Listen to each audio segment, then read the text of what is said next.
6. Tak ada satupun anggota keluarga Sisi yang peduli dengan ucapan Damar. Mereka hanya memutar bola mata dan menganggap ucapan pria tersebut sebagai angin lalu. Setelah Amelia melemparkan barang itu pada Damar, dia membanting pintu hingga tertutup. Melihat pintu tertutup di depannya, Damar mendengus dan pergi meninggalkan tempat jahanam itu. Rumah dengan 3 kamar tidur dan 1 ruang tamu yang Damar beli dengan jerih payahnya itu, sudah bukan lagi miliknya. Dalam perjalanan menuju rumah Stephen, Damar menerima telepon dari Clara. Wanita itu mengatakan bahwa dirinya telah bernegosiasi dengan PT Citra Adidaya mengenai niat Damar untuk mengakuisisi perusahaan tersebut. Karena sesuai dengan harga pasar mereka, perusahaan tersebut setuju untuk diakuisisi dengan harga 190 miliar. Walau mungkin tidak seberapa bagi aset Damar, tapi pria itu tetap menghargai usaha Clara. Clara juga tidak lupa memberitahukan pada Damar kalau waktu penandatanganan sekitar jam 10 besok pagi. Berita tersebut membuat Damar sangat bersemangat, dia tidak sabar untuk hari esok. Ekspresi Nessa pastinya akan sangat menarik. Dengan suasana hati yang begitu baik, Damar kembali ke rumah Stephen. Dia hanya menginap di tempat temannya itu untuk 1 malam. Keesokan harinya, Damar segera meninggalkan rumah Stephen dan pergi menuju PT Citra Adidaya. Tidak lupa Damar menyelidiki sedikit mengenai perusahaan tersebut melalui internet. Lagi pula, dia tidak tahu alamat perusahaan. Pukul 8:30, Damar tiba di tempat tujuannya dengan lancar. Pria itu sedikit terkejut dengan besarnya perusahaan yang ada di hadapannya. PT Citra Adidaya dianggap sebagai perusahaan logistik nomor 1 di kota JC. Mereka memiliki gedung perkantoran 6 lantai. Ketika Damar berjalan ke pintu perusahaan, penjaga keamanan di pintu menghentikannya dan bertanya, "Berhenti, apa urusan Anda di sini?" Damar tertegun sejenak. Lalu, dengan sebuah senyum tipis di wajahnya, dia berkata, "Saya di sini untuk bekerja." "Bekerja? Di mana kartu kerja Anda?" Penjaga keamanan itu berjalan ke arah Damar dan bertanya. Dari penampilannya, terlihat kalau penjaga keamanan tersebut masih berusia di bawah 30 tahun. Oleh karena itu, dia terlihat masih gagah dan cukup kuat. Baru saja Damar ingin menjawab pertanyaan penjaga keamanan tersebut. Namun, sebuah suara menyela ucapannya, "Damar." Mendengar suara tersebut, Damar menoleh. Terlihat Nessa menghampiri pintu masuk perusahaan. Bu Nessa, kenapa telat lagi hari ini?" "Hati-hati diomeli atasan," ujar penjaga keamanan yang sepertinya cukup kenal dengan Nessa. "Tadi memang aku ketemu bos, jadi berbincang sedikit." Nessa melirik Damar. "Kenapa dia di sini?" Dia bilang, dia datang ke sini untuk bekerja, penjaga keamanan menjelaskan. "Bekerja?" Nessa melemparkan sebuah pandangan mengejek ke arah Damar. "Kamu melamar jadi satpam." Sebuah seringai merendahkan terlukis di bibirnya. "Jadi ini yang kamu maksud keluargaku akan menyesal? Kamu datang untuk jadi satpam. Lalu, bagaimana aku bisa menyesal?" Damar mencibir, "Kamu akan tahu nanti. Aku akan menyesal atau tidak, kita tak akan ada yang tahu. Namun, aku tahu kalau sebentar lagi kamu yang akan menyesal." Penjaga keamanan yang berdiri di pintu mengerjapkan mata. Dari dialog antara Damar dan Nessa, dia bisa melihat bahwa keduanya tidak memiliki hubungan yang baik. Sebagai seorang pemuda, tentu saja penjaga keamanan itu merasa kalau dirinya perlu pamer sedikit di hadapan Nessa. Lagi pula, wanita itu sangat cantik. Kalau bukan sekarang, kapan lagi penjaga keamanan itu bisa memiliki kesempatan untuk menebar pesona? Penjaga keamanan itu melirik Damar dan berkata, "Apakah kamu di sini untuk menjadi penjaga keamanan? Siapa yang mempekerjakanmu?" "Sebagai kepala penjaga keamanan di sini, kenapa saya bisa nggak tahu?" Tak berhenti sampai di sana, penjaga keamanan tersebut lanjut berkata, "Kamu tidak perlu datang lagi. Cepat pergi." Damar meliriknya dan bertanya dengan tenang, "Kapan kepala penjaga keamanan punya hak untuk memecat seseorang?" "Kamu." Wajah kepala penjaga keamanan itu terlihat kaget dengan ucapan Damar. Nessa mendengus. Dia tak punya hak, tapi seseorang yang punya hak akan segera datang. Wanita itu mengeluarkan ponselnya untuk menelepon seseorang. Dengan suara manja, wanita itu berkata, "Pak, ada orang baru yang mau melamar kerja di perusahaan kita sebagai satpam. Aku nggak suka dia, bisakah kita tidak mempekerjakannya?" "Oke, aku di depan pintu perusahaan. Cepat kemari." "Ya." Nessa menutup telepon, menatap Damar dan berkata, "Kamu sepertinya tidak tahu bahwa aku adalah anggota Hari di perusahaan ini. Bosku adalah direktur departemen Hari, itu berarti kita bisa memecat siapa saja dalam hitungan menit."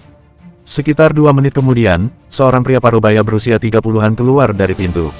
Pria itu memakai setelan jas dan sepatu hitam mengilat. Ketika dia melihat Nessa, pria itu menunjukkan senyum lebar. "Nessa, kamu terlambat lagi." "Iya." Dari cara pria itu memandang Nessa, terlihat kalau pria itu memiliki maksud terhadap wanita itu. Dari sorot mata Nessa, Damar juga dapat mengatakan bahwa wanita itu tidak tertarik pada direktur. Namun, karena posisinya yang tinggi, sepertinya wanita itu memperlakukan pria tersebut sebagai ban cadangan. Setelah sampai di hadapan Nessa, pria itu menatap ke arah Damar. Dia adalah penjaga keamanan yang baru. Nessa mengangguk dengan cepat dan berkata, "Ya." Pria tersebut memandang Damar dari atas ke bawah. Lalu, dia berkata, "Kamu tidak perlu datang lagi." Lalu, dia menoleh ke arah Nessa dan berkata, "Ayo naik, Nessa. Aku sudah beli makan pagi buat kamu." Nessa melirik Damar dengan bangga dan berkata dengan senyum menghina, "Aku benar-benar menyesal." Setelah mengatakan itu, wanita tersebut berjalan masuk bersama dengan direktur hari tersebut. Melihat hal tersebut, Damar hanya terdiam selagi memasang wajah tenang. Karena dia tak kunjung pergi, kepala penjaga keamanan merasa jengah. "Apa yang kamu lakukan di sini? Keluar dari sini." Damar melirik pria itu dengan dingin. "Kamu melotot padaku. Aku rasa kamu sudah bosan hidup." Bim, tepat pada saat itu, sebuah mobil mewah datang perlahan dan membunyikan klakson. Penjaga keamanan tersebut segera menghampiri mobil tersebut. Saat dia sampai, jendela telah diturunkan dan kepala seorang pria parubaya terjulur keluar. "Ada apa?" tanya pria tersebut. Penjaga keamanan itu menjelaskan, "Ah, masalah kecil, Pak. Mari, saya bukakan pintunya." Pria tua itu turun dari mobil bersama dengan seorang wanita yang begitu molek. Saat wanita itu melihat sosok Damar, dia melotot. "Pak Damar." Damar menoleh ke belakang dan melihat sosok Clara berjalan cepat ke arahnya. Ketika pria parubaya mendengar apa yang dikatakan Clara, dia menatap Damar dengan heran. Dia adalah Pak Damar yang ingin membeli PT Citra Adidaya. Clara mengangguk dan berkata, "Benar." Di bawah tatapan kepala penjaga keamanan, pria itu berjalan ke arah Damar. Dia mengulurkan tangan yang kemudian diterima Damar dengan ramah. "Pak Damar adalah pemuda berbakat. Di usia yang begitu muda, Anda sudah bisa membeli perusahaan saya." Clara mengedipkan mata pada Damar, lalu tersenyum. "Perkenalkan, ini Pak Riki Atmaja." Damar menganggukkan kepalanya, tahu kalau Riki Atmaja adalah pemilik PT Citra Adidaya. Mantan pemilik perusahaan tersebut. Sekarang, pemilik perusahaan adalah Damar sendiri. Riki mengerutkan kening dan berkata, "Kenapa Pak Damar tidak menunggu saya di atas?"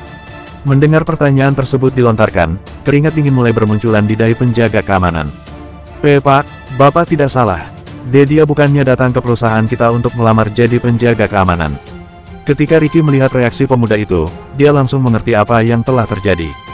Dia menatap kepala keamanan dan tersenyum. "Nanti, Pak Damar akan menjadi bos barumu." Wajah sang penjaga keamanan berubah hijau. Riki tidak memedulikan pemuda itu lagi dan langsung mempersilakan Damar untuk masuk. "Silakan, Pak." Damar tersenyum dan mengangguk menanggapi kesopanan Riki. Kemudian, dia melirik si penjaga keamanan dan berkata, "Kamu tidak perlu datang lagi." Proses penandatanganan tidaklah rumit. Setelah Damar menandatangani berkas-berkas dan menggunakan sidik jarinya sebagai cap, Clara yang membereskan sisanya. Karena begitu mendadak, berita mengenai pengakuisisian perusahaan masih belum tersebar di perusahaan. Di luar Riki, hanya ada beberapa eksekutif senior yang sudah mengetahui hal ini. Pada pukul 10:30, kontrak akuisisi secara resmi mulai berlaku. Damar menghela napas, memandang CEO perusahaan dan berkata, "Hal pertama yang saya mau kamu lakukan adalah memecat direktur hari sekarang.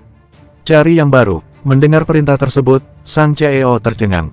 Dia tidak menyangka Damar akan memberikan perintah seperti itu detik berikutnya setelah menandatangani kontrak. Namun, apa dayanya, pemilik perusahaan telah berucap, maka perintah harus dilaksanakan. Sang CEO mengangguk dan berkata, "Baik, Pak." Kantor di lantai 3 perusahaan adalah Departemen Sumber Daya Manusia. Saat ini, Pandu, Direktur Hari, duduk di sebelah Nessa sambil tersenyum. "Bukankah hidangan restoran ini enak?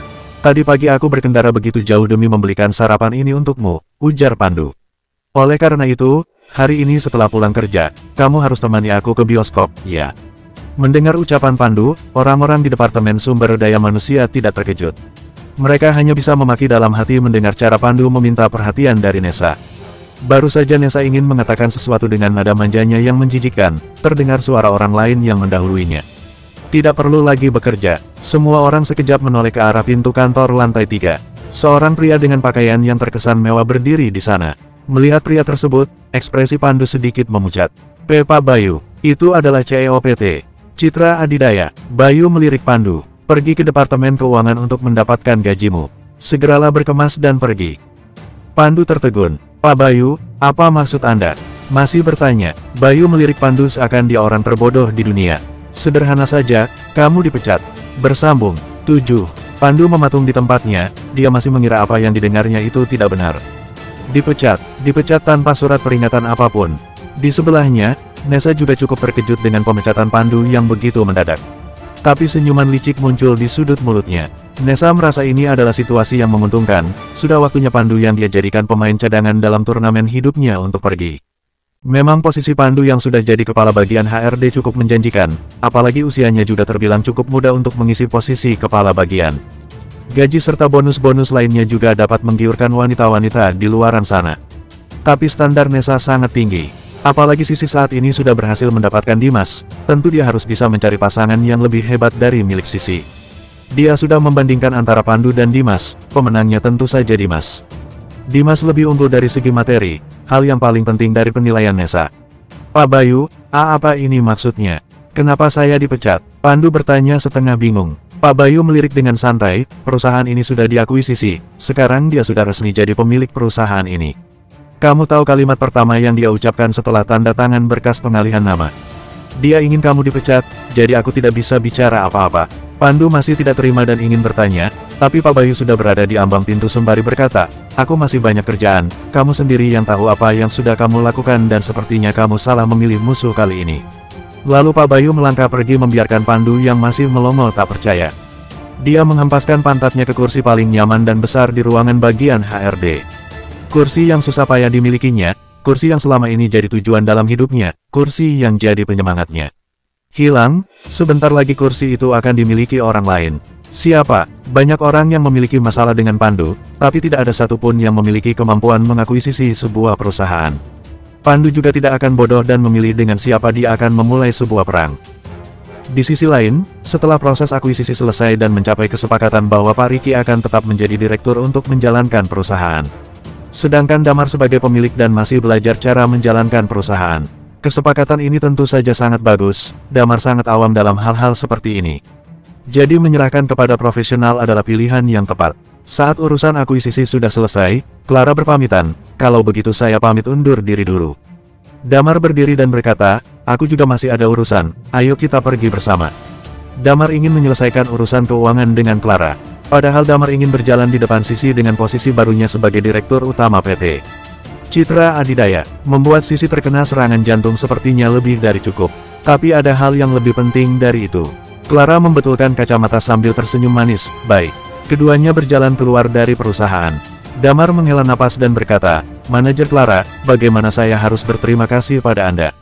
Dari tadi saya merepotkan Anda terus. Clara tersenyum tipis dan berkata, sudah tenang saja. Anda adalah nasabah pemegang kartu berlian di bank kami, jadi saya 100% harus membantu Anda dengan tuntas. Damar terkejut, dia tidak menyangka kalau menjadi nasabah saja bisa mendapatkan keuntungan yang begitu banyak. Apalagi diprioritaskan begini. Tapi kalau Anda benar-benar ingin berterima kasih pada saya, Anda bisa menjadi teman saya pergi ke pesta malam ini. Clara tersenyum malu sambil terus menundukkan kepalanya sungkan, ya intinya Anda berpura-pura jadi pacarku. Kalau Anda keberatan juga tidak apa-apa. Damar terdiam sejenak lalu mengangguk, tidak apa-apa, aku mau membantumu. Clara mengangguk senang, tidak bisa ditarik lagi ya. Aku akan menelponmu nanti malam, aku akan menjemputmu. Kita pakai bahasa santai saja ya. Damar mengangguk. Tak terasa mereka sudah sampai di depan pintu masuk. Mereka pun saling berpamitan dan pergi naik taksi sendiri-sendiri. Pukul 11.20 siang, Damar sampai di depan pintu masuk area konstruksi. Ada pemandangan tak biasa di sana, ada seorang wanita berambut pendek yang sedang menenteng tas bekal dengan raut muka penuh kekecewaan. Saat dia melihat Damar berdiri di depan pintu masuk area konstruksi, wajahnya berubah. Matanya berbinar, senyumnya lebar sambil berjalan ke arah Damar. Aku pikir kamu tidak datang, kata wanita itu sambil tersenyum. Kemarin aku pergi ke bank untuk memeriksa saldo tabungan. Siapa tahu kamu bohong padaku, kata Damar. Jadi apa sekarang kamu mau kembali denganku? Kata wanita berambut pendek itu dengan penuh harap. Damar mengangguk dan berkata, iya, yes. Pemilik rambut pendek itu bersorak kegirangan, akhirnya Night Watcher Zero kembali. Night Watcher Zero, Damar mengerutkan kening, apa maksudmu? Kita adalah pasukan rahasia. Kita masing-masing punya nama samaran dengan angka. Semakin kuat maka semakin kecil angka yang digunakan. Seperti kamu, Night Watcher Zero senjata terkuat Night Watcher. Tapi karena kamu menghilang selama 3 tahun, banyak orang yang mengira kalau kamu sudah mati dalam misi besar terakhir yang kamu jalankan. Jadi gelar Zero sekarang sudah dimiliki orang lain, tapi selama kamu bisa mengingat semuanya, aku yakin posisi itu akan kembali jadi milikmu, tambah wanita itu. Damar menggaruk kepala bingung. Dia sama sekali tidak mengerti maksud dari manusia imut di depannya. Apa yang harus aku lakukan supaya ingatanku pulih? Pertama-tama aku akan membawamu ke Dr. Lilia. Wanita berambut pendek berkata dengan penuh tekad. Dr. Lilia adalah dokter terbaik, aset berharga yang dimiliki Night Watcher dan dia adalah salah satu dokter terbaik di dunia. Damar mengangguk dan berkata, baiklah. Ngomong-ngomong aku belum tahu siapa namamu. Wanita itu terdiam sesaat, menggaruk kepalanya dan berkata, nama samaranku nomor 66, kamu bisa memanggilku 66. Kalau soal nama asliku, kamu harus mengingatnya sendiri saat sudah ingat nanti. Damar merasa aneh saat mendengar nama samara wanita di depannya itu. Wanita cantik begini harus dia panggil seperti memanggil barang saja. Mereka menghentikan taksi dan naik ke dalamnya. Tujuan mereka bukan rumah sakit atau klinik, mereka berhenti di tempat yang tak asing untuk Damar. Komplek Haye. Ya, tujuan mereka adalah Komplek Haye. Karena aku berniat untuk mengawasimu sebelum kamu kembali, jadi aku membeli rumah di dekatmu. Aku tinggal di sana dengan Dr. Lilia, kata wanita itu sambil tersenyum. Mereka pun sampai di dalam rumah. Dr. Lilia adalah seorang wanita dan seorang dokter yang jauh berbeda dari bayangan Damar. Damar mengira kalau Dr. Lilia sudah berumur, tapi berbeda sekali dengan apa yang ada di kepalanya. Dr. Lilia masih muda. Dr. Lilia sangat cantik, bahkan Sisi kalah jauh cantiknya. Sekilas Dr. Lilia terlihat seperti berumur kurang dari 30 tahun, sangat muda. Saat Dr. Lilia melihat Damar, dia tersenyum tapi juga dingin, amnesia. Iya, jawab Damar. Berbaringlah di sana, kata Dr. Lilia dingin. Aku mau mengambil sesuatu. Damar kebingungan, dia bertanya dengan wanita bernomor 66, apa ini? Apa aku punya utang pada Dr. Lilia dan aku lupa? Tidak, wanita itu tersenyum, cuma dulu kamu mengejar Dr. Lilia dan berkata akan menikahinya, tapi sekarang kamu malah sudah menikah dan meninggalkannya. Jadi Dr. Lilia marah padamu. Jadi dia suka padaku, tanya Damar keheranan. Entah sudah berapa kali Dr. Lilia menolakmu, kata gadis itu tertawa. Damar tidak bisa berkata-kata, Dr. Lilia marah karena Damar menikah. Fokus. Saat ini Dr. Lilia sudah berada di depan Damar yang berbaring di sofa sambil mengeluarkan jam saku bermodel lawas. Dr. Lilia mengayunkan jam saku itu perlahan di depan Damar. Persis seperti seorang mentalis yang akan menghipnotis orang. Bola mata Damar terus mengikuti setiap gerakan bandul jam yang berayun lambat. Suara Dr. Lilia yang awalnya dingin pun lama-kelamaan berganti semakin lembut. Rasa kantuk mulai menyergap, merayap bergelayut di kelopak mata Damar. Berat dan semakin berat, matanya tertutup rapat sambil diiringi oleh suara Dr. Lilia yang menghanyutkan bak lagu pengantar tidur. Kamu adalah Damar Ardiansyah, lahir di kota JC. Saat usiamu 18 tahun, kamu. Dengan panduan suara Dr. Lilia, gambar-gambar dan adegan yang tak pernah diingat Damar muncul silih berganti. Terus dan terus terproyeksi dengan jelas, Damar melihat dirinya yang dulu. Kenangan yang bukan hanya 3 tahun lalu, lebih dan lebih jauh lagi. Bersambung. 8. Damar bukan lahir di kota JC, melainkan di kota LH. Dia adalah pewaris dari keluarga Ardiansyah. Keluarga Ardiansyah merupakan keluarga kaya, tapi Damar dan kedua orang tuanya tidak terlalu kaya dibanding anggota keluarganya yang lain. Tapi untuk standar umum, Damar sudah termasuk ke dalam kelas ekonomi atas. Saat Damar berusia 18 tahun, dia bertemu dengan seorang lelaki tua dan bergabung dengan Night Watcher. Selama kurang lebih 6 tahun, Damar bergabung dengan Night Watcher. Di antara semua anggota, hanya Damar yang menunjukkan kemajuan yang signifikan dalam seni bela diri. Dalam kurun waktu 1 tahun sejak bergabung, Damar sudah menguasai hampir seluruh jurus bela diri. Di tahun ketiganya Damar menjadi Night Watcher, dia sudah meraih medali Starsin. Medali yang hanya diperoleh oleh anggota terbaik dari yang terbaik dan membawa Damar mendapatkan urutan 0, yakni urutan angka terbaik di Night Watcher. Anggota-anggota lain menyebutnya pembunuh gila karena dia selalu membunuh target tanpa tersisa. 3 tahun lalu, Damar dan Night Watcher 2 dan 7 menerima sebuah misi rahasia di kota JC. Singkat cerita, Damar dan pasukannya disergap oleh musuh. Dalam pertempuran itu 7 gugur, Damar dan 2 berhasil kabur. Damar terluka cukup parah. Sebelum dia berhasil kembali ke markas Night Watcher, Damar ambruk tak sadarkan diri. Begitu Damar bangun, dia sudah berada di rumah sakit bersama ayah Sisi. Ayah Sisi sangat baik terhadap Damar. Tapi saat Damar sadar, ayah Sisi memiliki firasat kalau Damar adalah orang baik. Dia memperkirakan kalau ada sesuatu yang spesial dalam diri Damar, maka dari itu dia menjodohkan Sisi dengan Damar. Sebagai anggota Night Watcher, Damar sudah menerima misi selama 6 tahun dan entah berapa banyak uang yang sudah dia kumpulkan. Kalau di total selama misi di luar atau di dalam negeri ada sekitar 2,4 triliun. Kalau dicairkan mungkin uangnya sebanyak Gunung Fuji di Jepang. Kata demi kata yang diucapkan oleh Dr. Lilia terus mengalun lembut di telinga Damar. Apa kamu ingat? Dulu kamu adalah orang yang ditakuti di dunia yang keras ini, orang terhebat di Night Watcher. Siapapun musuhmu, saat mendengar namamu disebut, mereka akan lari dan bersembunyi di gelapnya gang-gang sempit di sudut kota. Tidak berani muncul barang seujung jari pun. Entah sudah berapa banyak musuh yang berhasil kamu lenyapkan. Ada banyak nyawa juga yang sudah kamu selamatkan, tambah Dr. Lilia. Kata-kata Dr. Lilia bagaikan panduan untuk Damar membuka pintu kenangan-kenangan yang tertutup rapat. Cukup lama bagi Damar untuk memutar memorinya yang berhasil dia satukan, puzzle-puzzle ingatan satu demi satu sudah berada di tempat seharusnya. Entah berapa menit atau bahkan jam yang telah berlalu, Damar perlahan membuka matanya. Dr. Lilia yang duduk di samping Damar hanya mengamati, menunggu reaksi Damar. Bagaimana? Tanpa menunggu, wanita berambut pendek itu segera bertanya. Damar tersenyum padanya, dia duduk bersandar di sandaran sofa. Mengulurkan tangannya dan mengelus lembut rambut wanita berambut pendek itu. Iya, aku sudah ingat. Kita sudah 3 tahun tidak bertemu. Kamu semakin cantik saja Nidia. Jadi kamu ingat aku. Wanita itu tersenyum. Damar sudah ingat, ingatannya sudah kembali. Wanita berambut pendek yang bertanya padanya seperti anak anjing yang imut ini adalah Nidia Dewari. Damar sendiri yang membawa Nidia bergabung ke Night Watcher. Waktu itu adalah misi pertama Damar, Nidia masih berusia 12 tahun. Sayangnya, orang tua Nidia meninggal waktu menjalankan misi bersama Damar saat itu. Damar hanya berpikir untuk melindungi Nidia yang kala itu menjadi yatim piatu, jadi dia membawanya ke Night Watcher. Damar menghela napas dan melihat Dr. Lilia dan berkata, "Terima kasih Dr. Lilia." Dr. Lilia mendengus kesal, "Terima kasih. Mimpi apa aku bisa mendengar ucapan terima kasih darimu? Ya orang kan bisa berubah." Damar tersenyum. "Kamu sudah ingat sekarang, jadi misi kali ini akan lebih mudah diatasi," kata Nidia penuh semangat. "Apa misi kalian kali ini?" tanya Damar serius. "Orang-orang Red Lotus," kata Dr. Lilia dengan tenang. "Sejauh ini 3 orang sudah gugur melawan mereka." Damar melotot kemudian memicingkan matanya. Kalau saja dia membuat ekspresi ini di depan keluarga Sisi, pasti mereka akan bungkam tak berani menghina Damar. Dalam 3 tahun terakhir, Damar mati-matian banting tulang untuk mencukupi kebutuhan ibu dan anak itu. Tapi mereka malah mengusir Damar dan mengambil rumah yang dibeli dengan uang muka yang sudah Damar kumpulkan.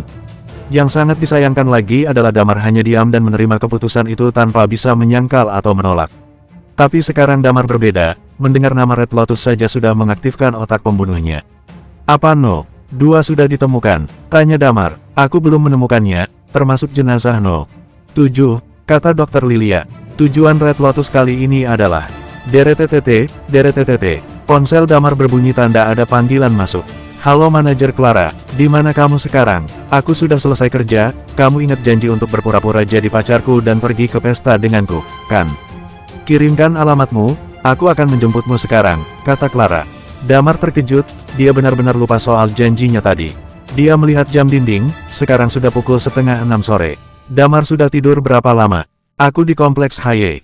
Kalau kamu sudah sampai nanti telepon aku lagi, biar aku siap di depan pintu," kata Damar lagi. "Oke, aku akan sampai dalam 10 menit lagi," kata Clara mengakhiri pembicaraan itu. "Aku sudah ada janji, apa kalian bisa memberiku kunci serep rumah ini?" "Aku tidak ada tempat tinggal, jadi aku nanti akan ke sini lagi," kata Damar pada Dr. Lilia dan Nidia. Dr. Lilia berpaling dan pergi ke kamar tidur dengan kesal.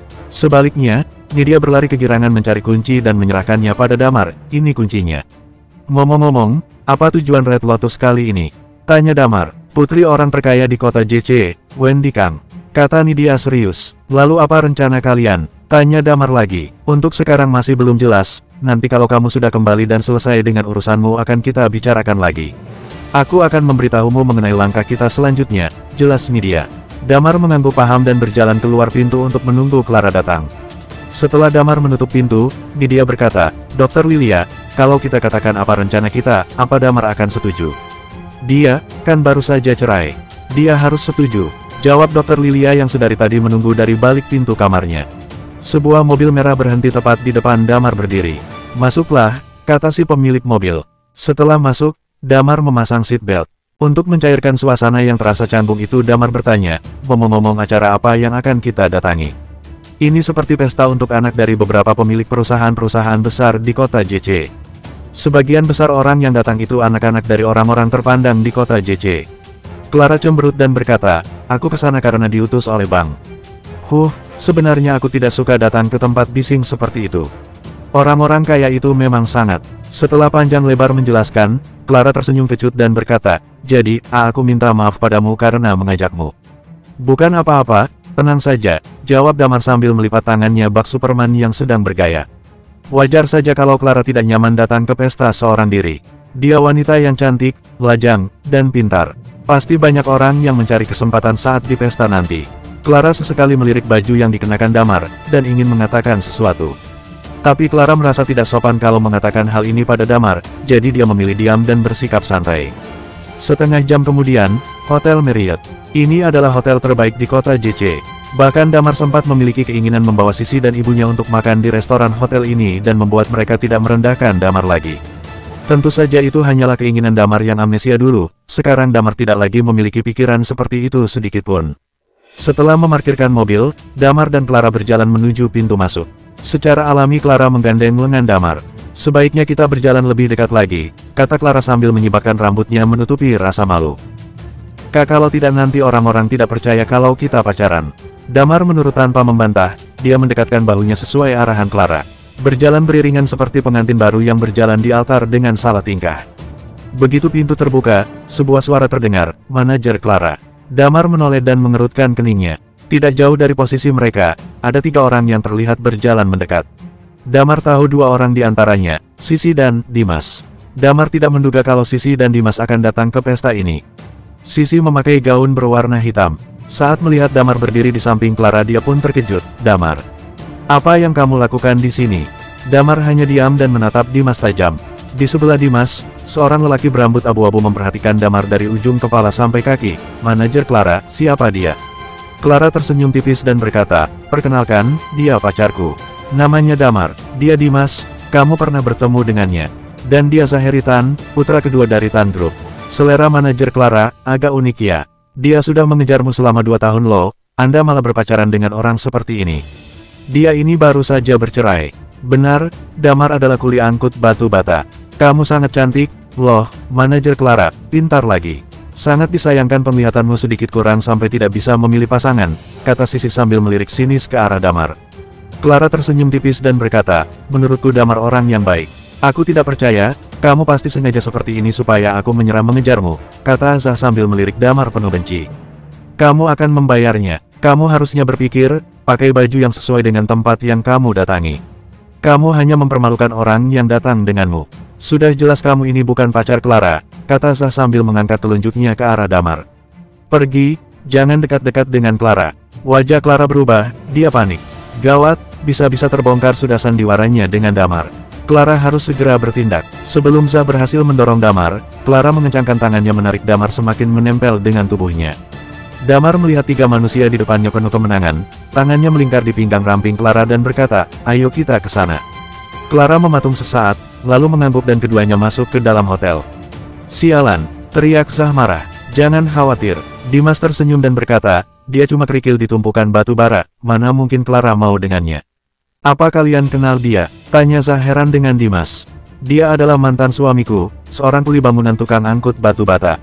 Manusia miskin menyedihkan, kata Sisi menjawab Zah sambil melihat punggung Damar dengan kesal. Aneh, Sisi merasa budak yang selama 3 tahun melayani dan memprioritaskannya sekarang sudah direbut. Ada rasa kesal yang menyelimutinya. Sekarang tatapan Damar tak lagi sama kepada Sisi. Apakah dia orangnya? Orang yang baru saja kalian ceritakan tadi.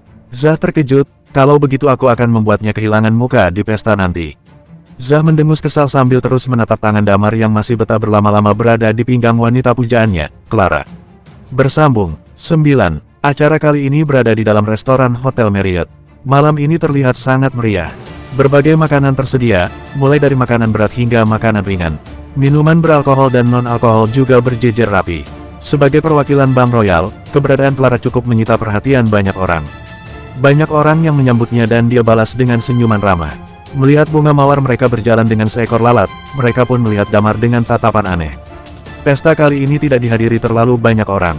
Mungkin sekitar 30-40 orang saja. Dan tentu, mereka ini bukan orang sembarangan.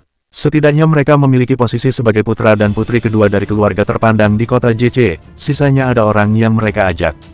Layaknya Damar saat ini yang diajak Clara datang memenuhi undangan sebagai perwakilan Bank Royal. Damar bertanya sambil berdeham menutupi kecanggungan, apa aku boleh ambil makanan-makanan itu? Tentu saja kamu boleh. Bebas kok, jawab Clara sambil tersenyum. Oke, Damar mengangguk. Dia mengambil piring kosong yang tersedia di samping meja makanan ringan, mengambil beberapa jenis menu makanan dan kembali ke tempat Clara duduk.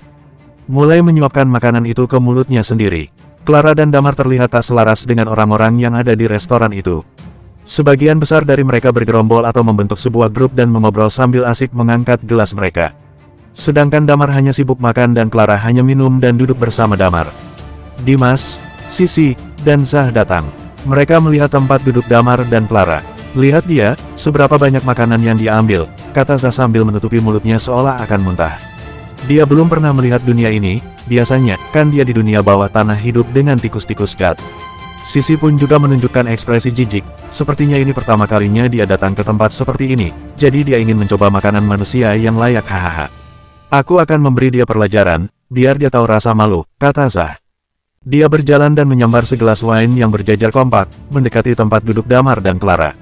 Saat dia sampai di depan Damar, dia tersenyum licik dan bertanya, "Manajer Clara, apa dia pacarmu?" Zah sengaja mengeraskan suaranya untuk mencari perhatian semua orang. Padahal mereka sudah berkenalan di depan hotel. Tentu saja, seketika semua orang menoleh dan sibuk mencari sumber suara. Damar yang sedari tadi fokus pada piring di hadapannya pun melihat Zah. Dia berekspresi cukup tenang untuk ukuran orang yang sedang jadi pusat perhatian saat itu. Clara tersenyum dan berkata, "Aku akan perkenalkan sekali lagi. Yang ada di sampingku ini adalah pacarku, namanya Damar." Wajah Zah semakin licik, Clara masuk ke dalam permainannya. "Wah, aku tidak mengira kalau wanita yang jadi primadona kita ini punya pacar macam dia. Astaga, apalagi ini, coba lihat pakaiannya. Sepertinya agak keluar dari tema acara ya. Sebenarnya dia siapa? Jabatannya apa?" Clara mengerutkan kening dan melihat Damar dengan panik. Tapi di luar dugaan Clara, Damar saat ini sangat tenang. Memang Clara juga cukup penasaran dengan motif Damar saat memilih berpakaian biasa seperti ini. Tapi dia juga takut kalau Damar marah, bagaimanapun juga Clara yang mengajak Damar membantunya. Pertemuan pertama Damar dan Clara saat di Bank Royal cukup membekas di ingatan Clara. Memakai pakaian lusuh tapi punya kartu jenis berlian. Kartu yang tidak sembarangan dimiliki oleh anak kedua pemilik perusahaan ternama sekalipun. Clara mulai menerka-nerka, Damar tidak kekurangan uang tapi pakaiannya lusuh. Pasti Damar adalah orang yang rendah hati dan cenderung memilih hidup minimalis. Tidak suka mengekspos hartanya. Clara tersenyum dan berkata, "Dia hanya orang biasa." Zah tertawa dan berkata, "Ini terlalu aneh. Kamu sengaja membuat kami yang sedang berlomba mendapatkanmu ini menyerah dengan menyewa orang untuk jadi pacar pura-puramu, kan? Hei, jadi sebenarnya kamu ini siapa?" Melihat Damar terdiam, Zah kembali bertanya, "Ini berdasarkan yang aku tahu, kamu kuli angkat batu bata. Apa jadi pacar sewaan itu kerja sambilanmu ya? Berapa banyak uang yang bisa kamu dapatkan untuk jadi pacar sewaan seperti ini?" Hahaha, semua orang tertawa. Zah melihat Damar dengan senyum tipis, "Jangan malu-malu, jujur saja." Damar mengangkat piringnya dan berdiri. Dia mengabaikan Zah dan melihat ke Clara, "Sayang, aku tidak bisa menelan makananku kalau terus di sini. Ayo kita pindah tempat duduk, di sini anjingnya berisik, menggonggong terus." Seolah seseorang sedang menekan tombol pause, semua orang diam tidak bergerak. Wajah Zah terlihat merah. Dia memicingkan matanya murka pada Damar, "Brengsek. Siapa yang kamu bilang anjing? Kuli bangunan saja berlagak, jangan sok jago di depanku." Pintu restoran terbuka. Saat ini, datang seorang wanita yang sedang menggandeng lelaki tua berusia 60 tahun masuk ke dalam ruang perjamuan restoran. Saat kedua orang ini muncul, semua orang yang awalnya sedang seru melihat adegan Damar dan Zah pun menoleh. "Cantik sekali." Beberapa tamu wanita berbisik. Memang wanita yang saat ini tengah menggandeng lelaki tua itu sangatlah cantik. Tingginya hampir 1,7 meter, dengan visual yang sempurna bak bidadari. Cantiknya seperti Dr. Lilia. Dia adalah orang terkaya di kota JC. Namanya Bari Kang, dan yang di sebelahnya itu adalah anaknya, Wendy Kang. Clara menjelaskan sekilas pada Damar. "Kenapa dia ke sini?" gumam Damar. "Dia kenal siapa itu Bari Kang?" Clara menatap Damar keheranan, "Apa kamu kenal dia?" Aku cuma tahu saja, aku tidak begitu mengenalnya," kata Damar sambil tersenyum. "Sepertinya di sini pestanya cukup bergelora ya. Tadi aku dengar suara berisik, apa ada hal yang terjadi?" Bari tersenyum ramah, matanya menyapu orang-orang yang ada di sana. Saat melihat Damar, matanya berhenti seketika. Bari berjalan dengan tergesa, persis seperti peserta lomba jalan cepat yang ingin segera mencapai garis finish. Dia menuju Damar. Semua orang melihatnya dengan napas tercekat. "Ada apa ini? Bro, orang terkaya di kota JC, orang dengan kedudukan yang diimpi-impikan banyak orang saat ini sedang berlutut di depan Damar. Wah, waktu itu, Anda menghilang setelah menyelamatkan saya.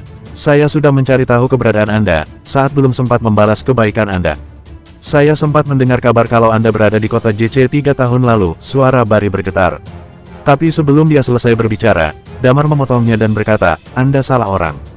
Night Watcher adalah organisasi rahasia negara X dan masyarakat biasa tidak mengetahui apa-apa tentang organisasi ini. Tapi untuk orang dengan posisi tinggi seperti Bari, dia tahu. Dia dan Damar mengenal satu sama lain.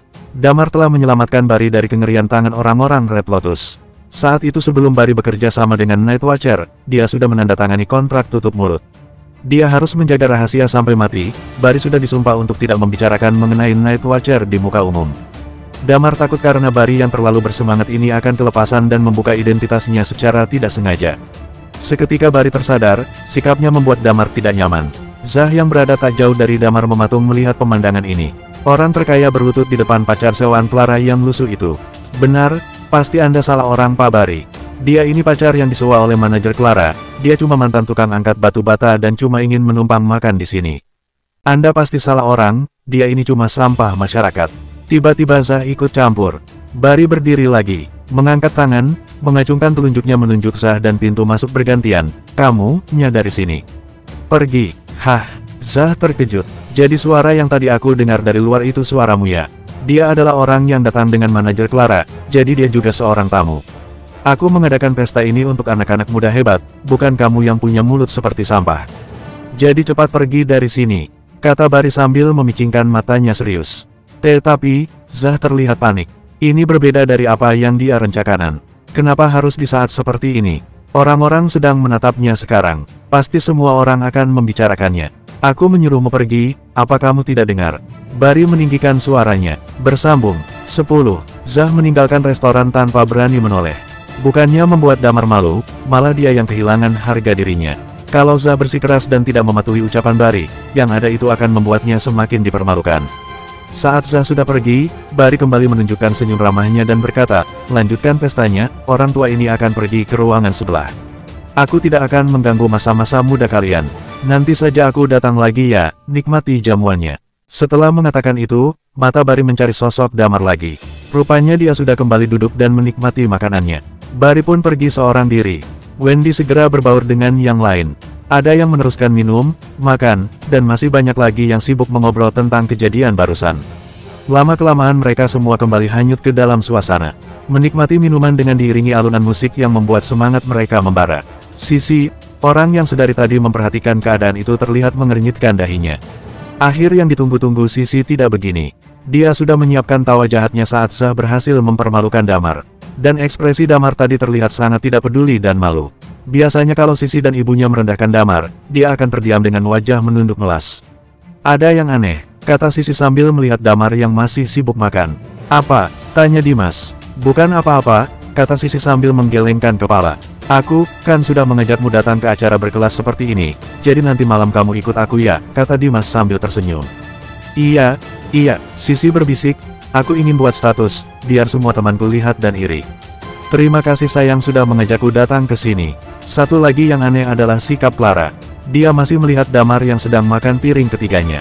Benar-benar aneh. Senyuman muncul di sudut bibir Sisi. Berapa lama acaranya selesai? Aku sudah kenyang jadi agak bosan, kata Damar. Setelah Pak Bari mengumumkan sesuatu acaranya selesai. Clara bersandar di tempat duduknya sambil tersenyum. Hei, aku juga sama bosannya. Untung saja kita datang bersama jadi aku tidak terlalu bosan. Lain kali kalau ada acara seperti ini aku akan meminta bantuanmu lagi. Hahaha, Damar mengangguk dan berkata, tidak masalah, lagi pula banyak makanan enak untuk menambah energi di sini hehehe. Pintu kembali terbuka dan Bari masuk sambil membawa mikrofon di tangannya. Halo semuanya, kata Bari.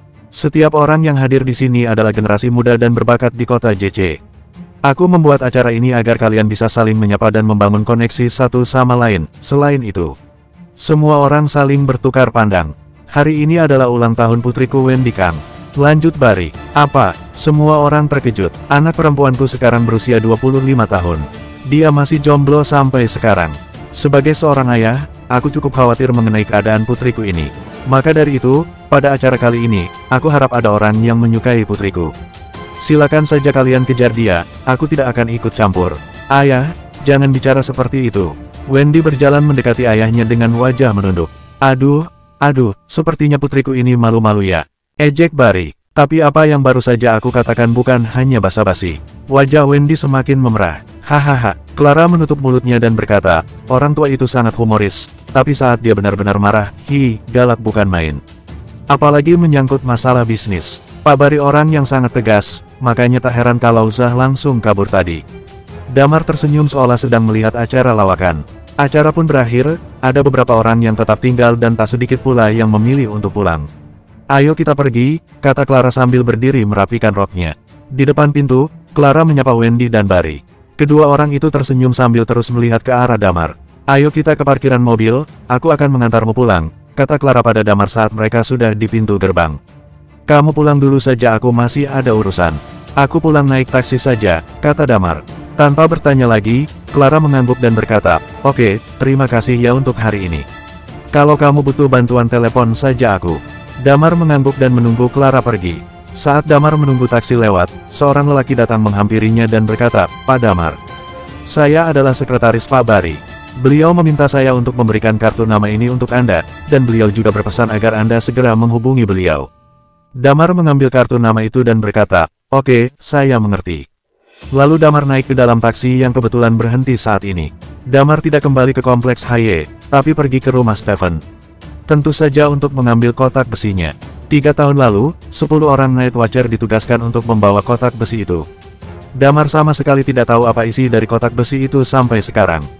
Setelah setengah jam, tepatnya pukul 9 malam, Damar tiba di rumah Stephen tanpa masalah. Dia berdiri di depan pintu dan melihat kalau pintunya tidak dikunci.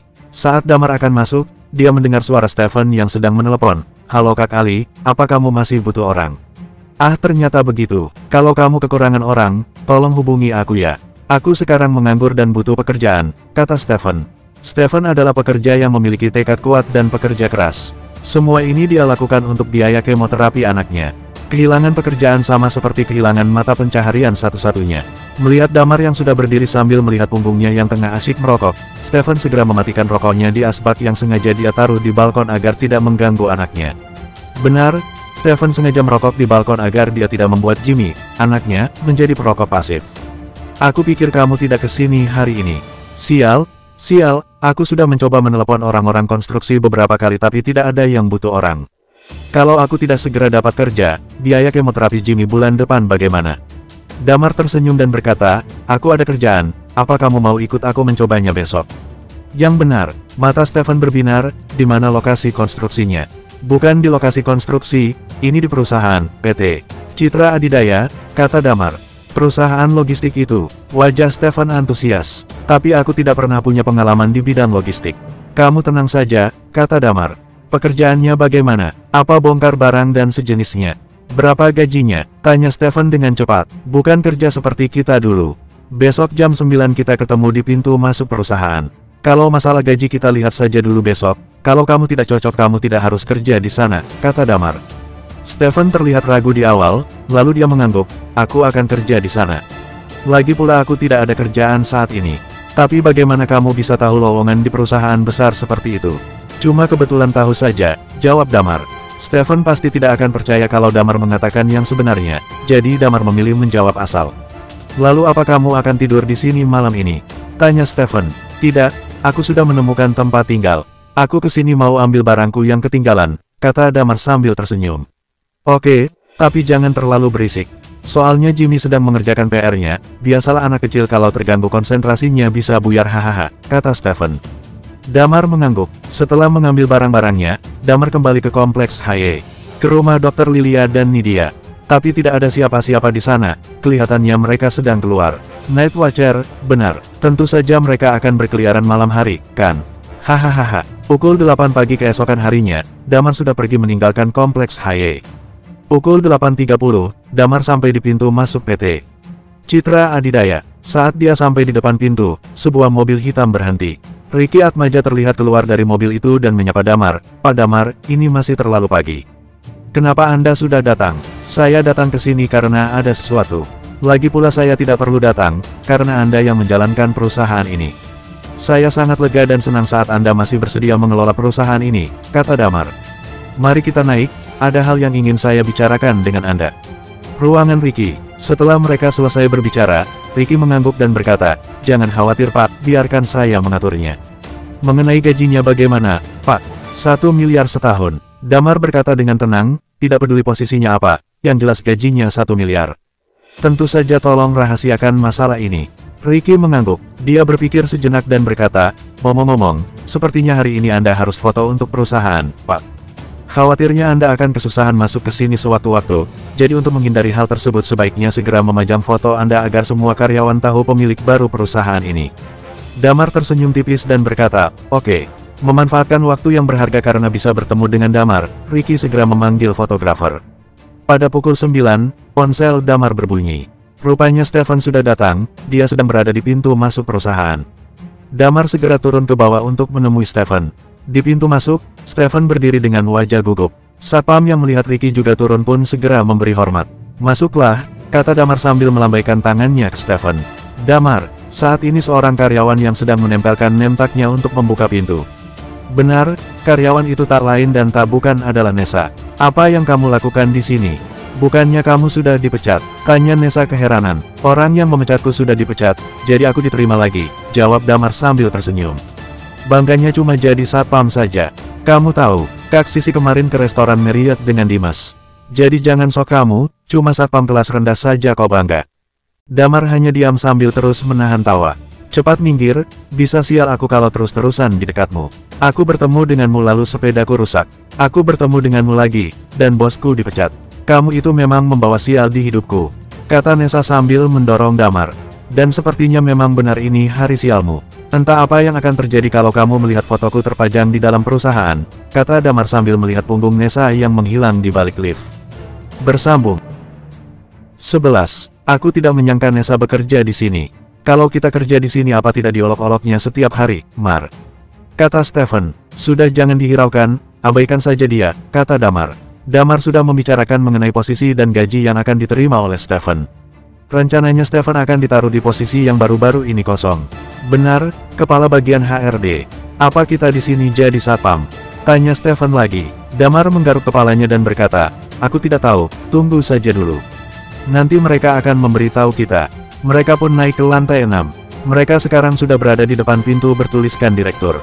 Aku pulang saja, kata Stefan ketakutan. Apa yang kita lakukan di sini? Apa wawancara satpam saja sampai perlu bertemu direktur? Ini kita akan wawancara, kan? Yah, kamu bisa menganggapnya wawancara, kata Damar tersenyum. Ngomong-ngomong, jangan terlalu gugup. Santai saja, apa kamu sudah bawa surat-surat yang aku suruh? Ini, aku bawa di sini, kata Stefan dengan gemetar. Kalau begitu cepat masuk, kata Damar. Loh, bukannya kita berdua? Kok hanya aku yang masuk?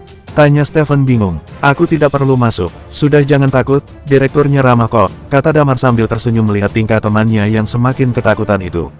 Oh oke, Stefan mengatur napasnya dan mengetuk pintu. Masuk, suara Ricky terdengar. Kemudian Stefan masuk ke dalam ruangan dengan gemetar. Ricky yang sudah menunggunya pun tersenyum dan berkata, Saudara Stefan ya, silakan duduk, jangan gugup. Anda orang yang baik Pak, terima kasih. Saya berdiri saja, kata Stefan tidak berani duduk sama sekali. Stefan berasal dari kampung, dan teman-temannya juga orang yang memiliki kedudukan tidak berbeda dengannya. Orang bawah, bos-bosnya di lokasi konstruksi pun hanyalah mandor. Stefan tidak pernah sekalipun bertemu ataupun mengobrol dengan bos pemilik tempat konstruksi. Bertemu dengan direktur seperti ini tentu saja membuat nyalinya ciut. Stefan menggenggam kedua tangannya gugup. Yah, kepribadianmu bagus. Aku sangat suka, kata Ricky setelah melihat berkas-berkas milik Stefan. Kamu diterima. Apa? Stefan terkejut. Meskipun dia tidak pernah melakukan wawancara, tapi ini berbeda dengan apa yang dia lihat di TV. Biasanya kalau proses wawancara, pelamar akan ditanya berbagai macam pertanyaan. Tapi Stefan sama sekali tidak ditanyai apapun. Ricky tersenyum, aku seperti ini karena kamu terlihat sederhana dan tidak neko-neko. Aku sangat menyukainya, jadi kamu diterima.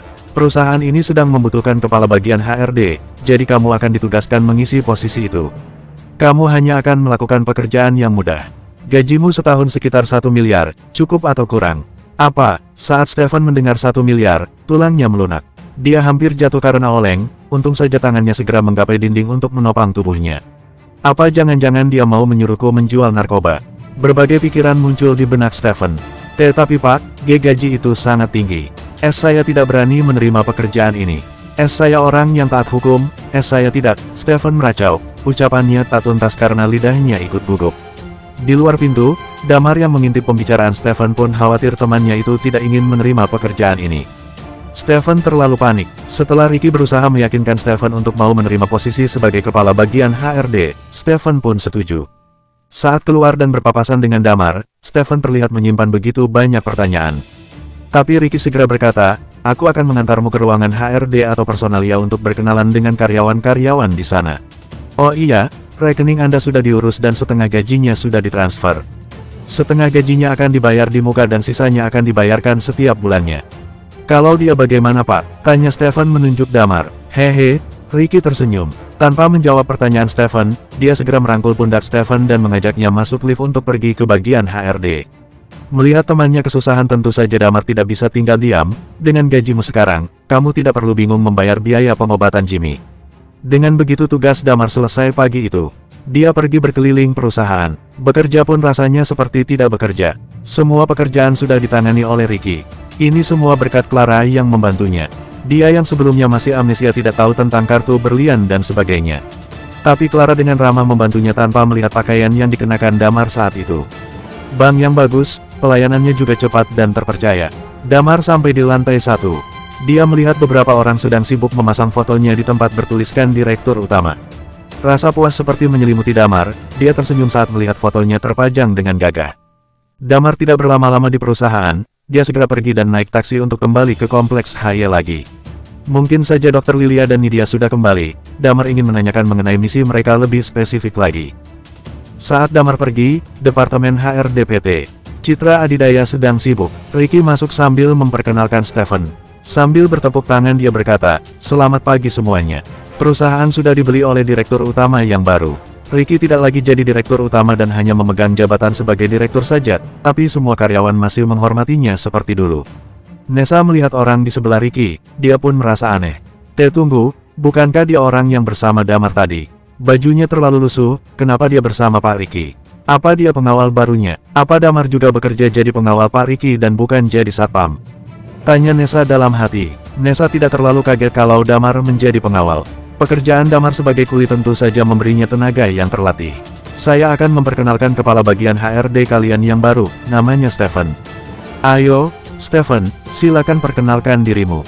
Stephen tidak pernah sekalipun berbicara di depan begitu banyak orang seperti ini. Dia kembali gugup tapi tetap menjaga sikapnya. "Halo semuanya, nama saya Stephen. Saya berharap kita semua bisa saling membantu dan sukses bersama." "Ngomong-ngomong, ada yang kepanasan sekarang." Nessa menutup mulutnya tidak percaya. Orang yang hanya kuli bangunan, teman Damar, sekarang jadi bosnya. Nessa terduduk di kursinya dengan lemas. Dia merasa dunianya seakan runtuh.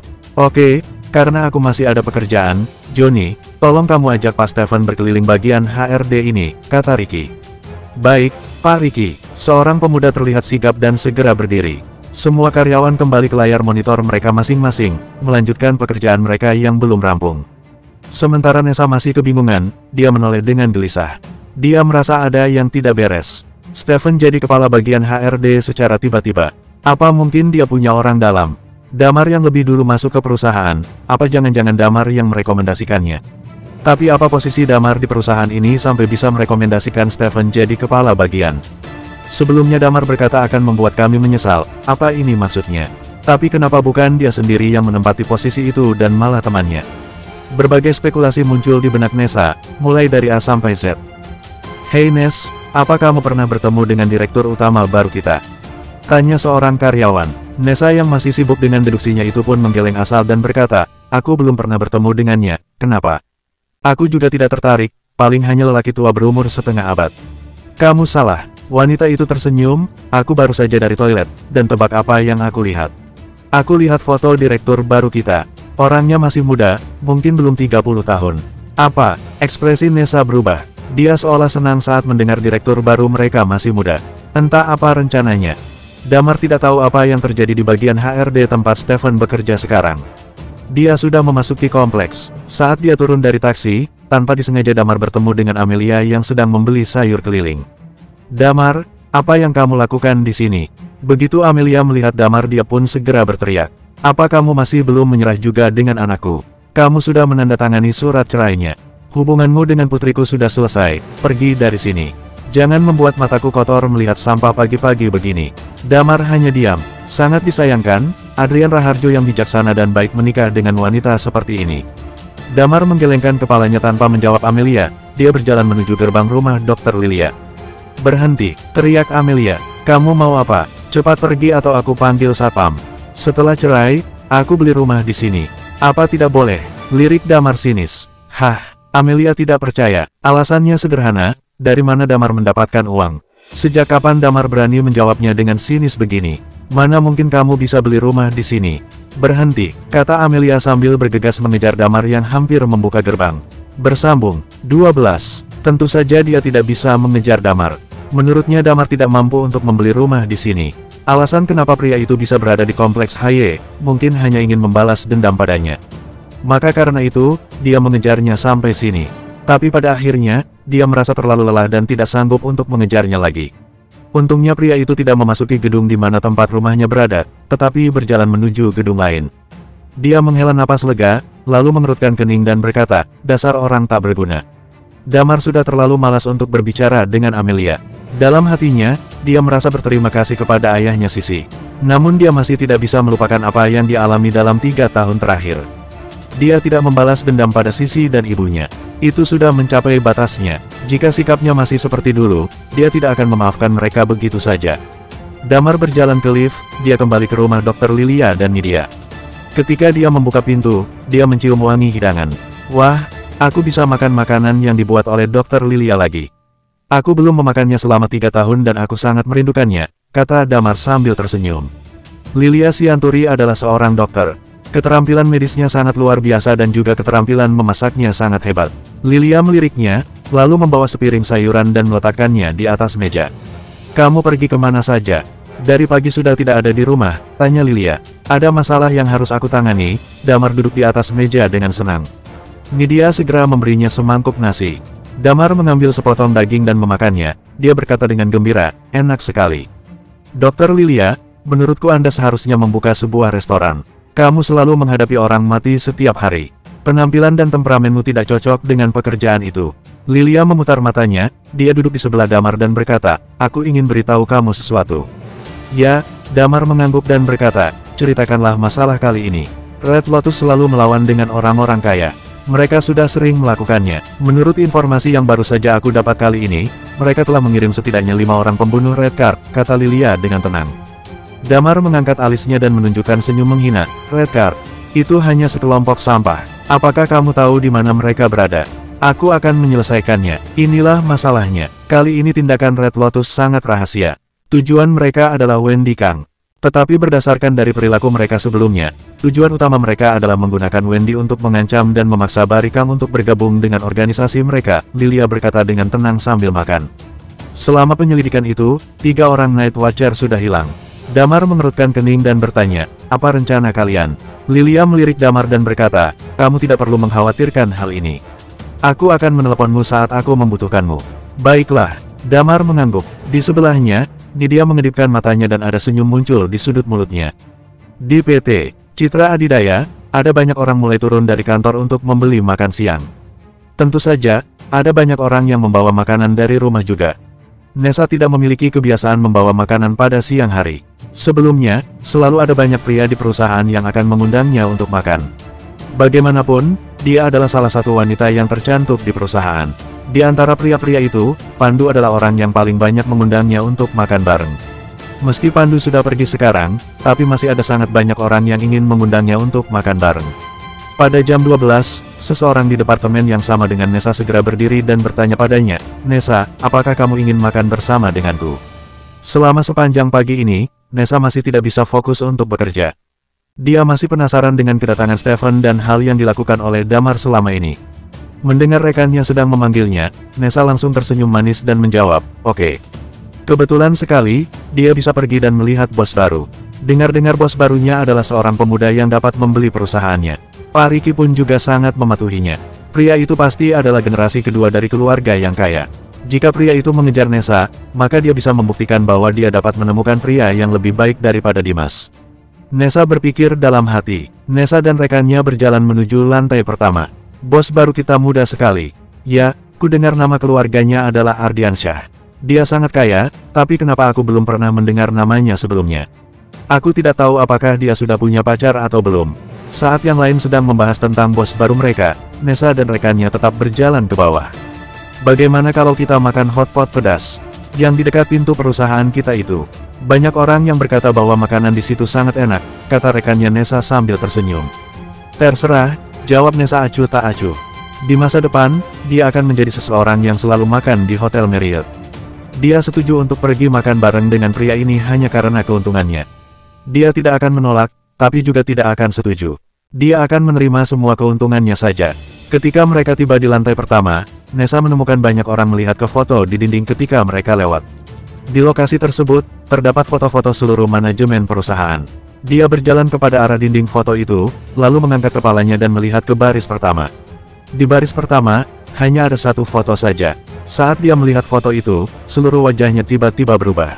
Bagaimana bisa terjadi? Seru Nessa. Nessa tampak tertegun. Di baris pertama adalah fotonya Damar. Suaranya terlalu keras dan membuat semua orang memperhatikannya. Nessa menelan ludahnya, matanya tertuju pada nama di dinding itu. Ketika dia dapat melihat namanya dengan jelas, matanya tiba-tiba melebar dan dia mundur 2 langkah ke belakang secara tidak sadar. Kalau fisik, di antara orang-orang mungkin ada yang mirip, tapi namanya dan fisiknya sama persis dengan orang yang dia kenal itu. Ini tidak mungkin hanya kebetulan saja. Pada saat ini, Nessa baru menyadari mengapa Stephen bisa menjadi bosnya. Karena Damarlah yang mengatur semua ini. Si Damar adalah pria muda dan kaya itu. Pria yang memindahkan batu bata di lokasi konstruksi itu tiba-tiba bisa berubah menjadi atasannya. Tidak mungkin, tidak mungkin. Jika dia begitu kaya, dia tidak mungkin pergi ke lokasi konstruksi untuk memindahkan batu bata. Pria itu bahkan dihina oleh keluarganya di rumah selama 3 tahun. Ini pasti masih di dalam mimpi. Nessa terus menggelengkan kepalanya. Bersambung. 13. Nessa, ada apa denganmu? Tanya rekannya yang di sebelahnya. Nessa menggelengkan kepalanya dan berkata, tidak apa-apa. Aku hanya merasa sedikit tidak nyaman, aku tidak jadi pergi makan bersama denganmu. Aku ingin kembali dan istirahat. Apakah kamu sedang tidak enak badan? Rekan laki-laki itu berkata dengan cepat. Apakah kamu ingin pergi ke dokter? Nessa tidak menjawab apapun. Dia menggelengkan kepalanya, lalu berbalik dan berjalan ke atas. Dia merasa bahwa dia benar-benar tidak beruntung pada hari ini. Di kompleks Haye, Nidia dan Lilia kembali ke kamar dan tidur setelah makan. Damar berbaring di sofa dan mulai menonton TV. Tiba-tiba ponselnya berdering. Dia mengangkat ponselnya dan melihat sekilas.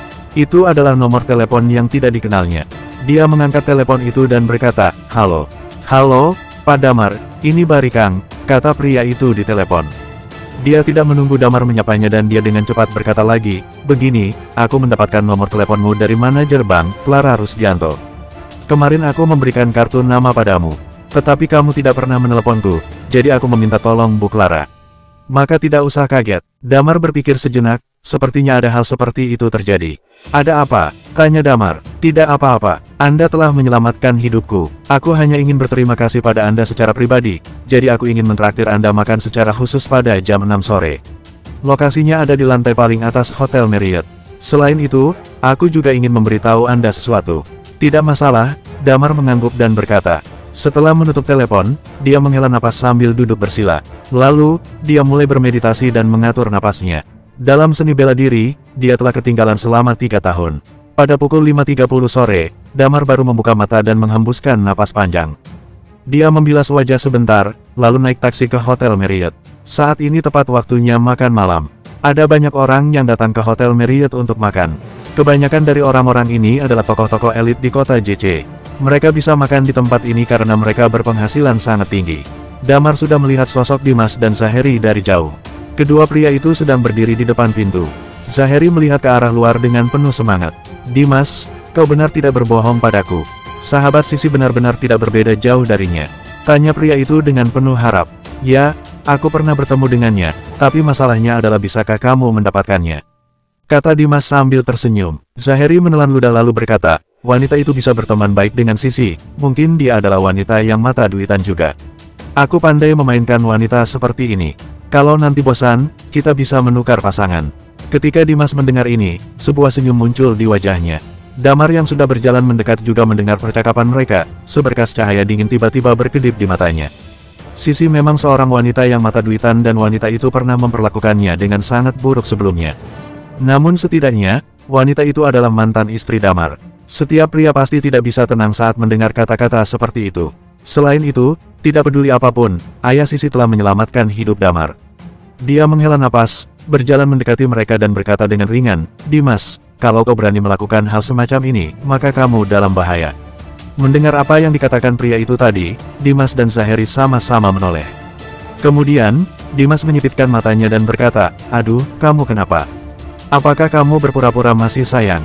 Itu membuktikan bahwa kamu masih mencintai Sisi. Tapi sayang sekali, apapun yang terjadi, kamu tidak bisa melakukan apa-apa. Selama 3 tahun ini, kamu bahkan tidak pernah memegang tangannya Sisi.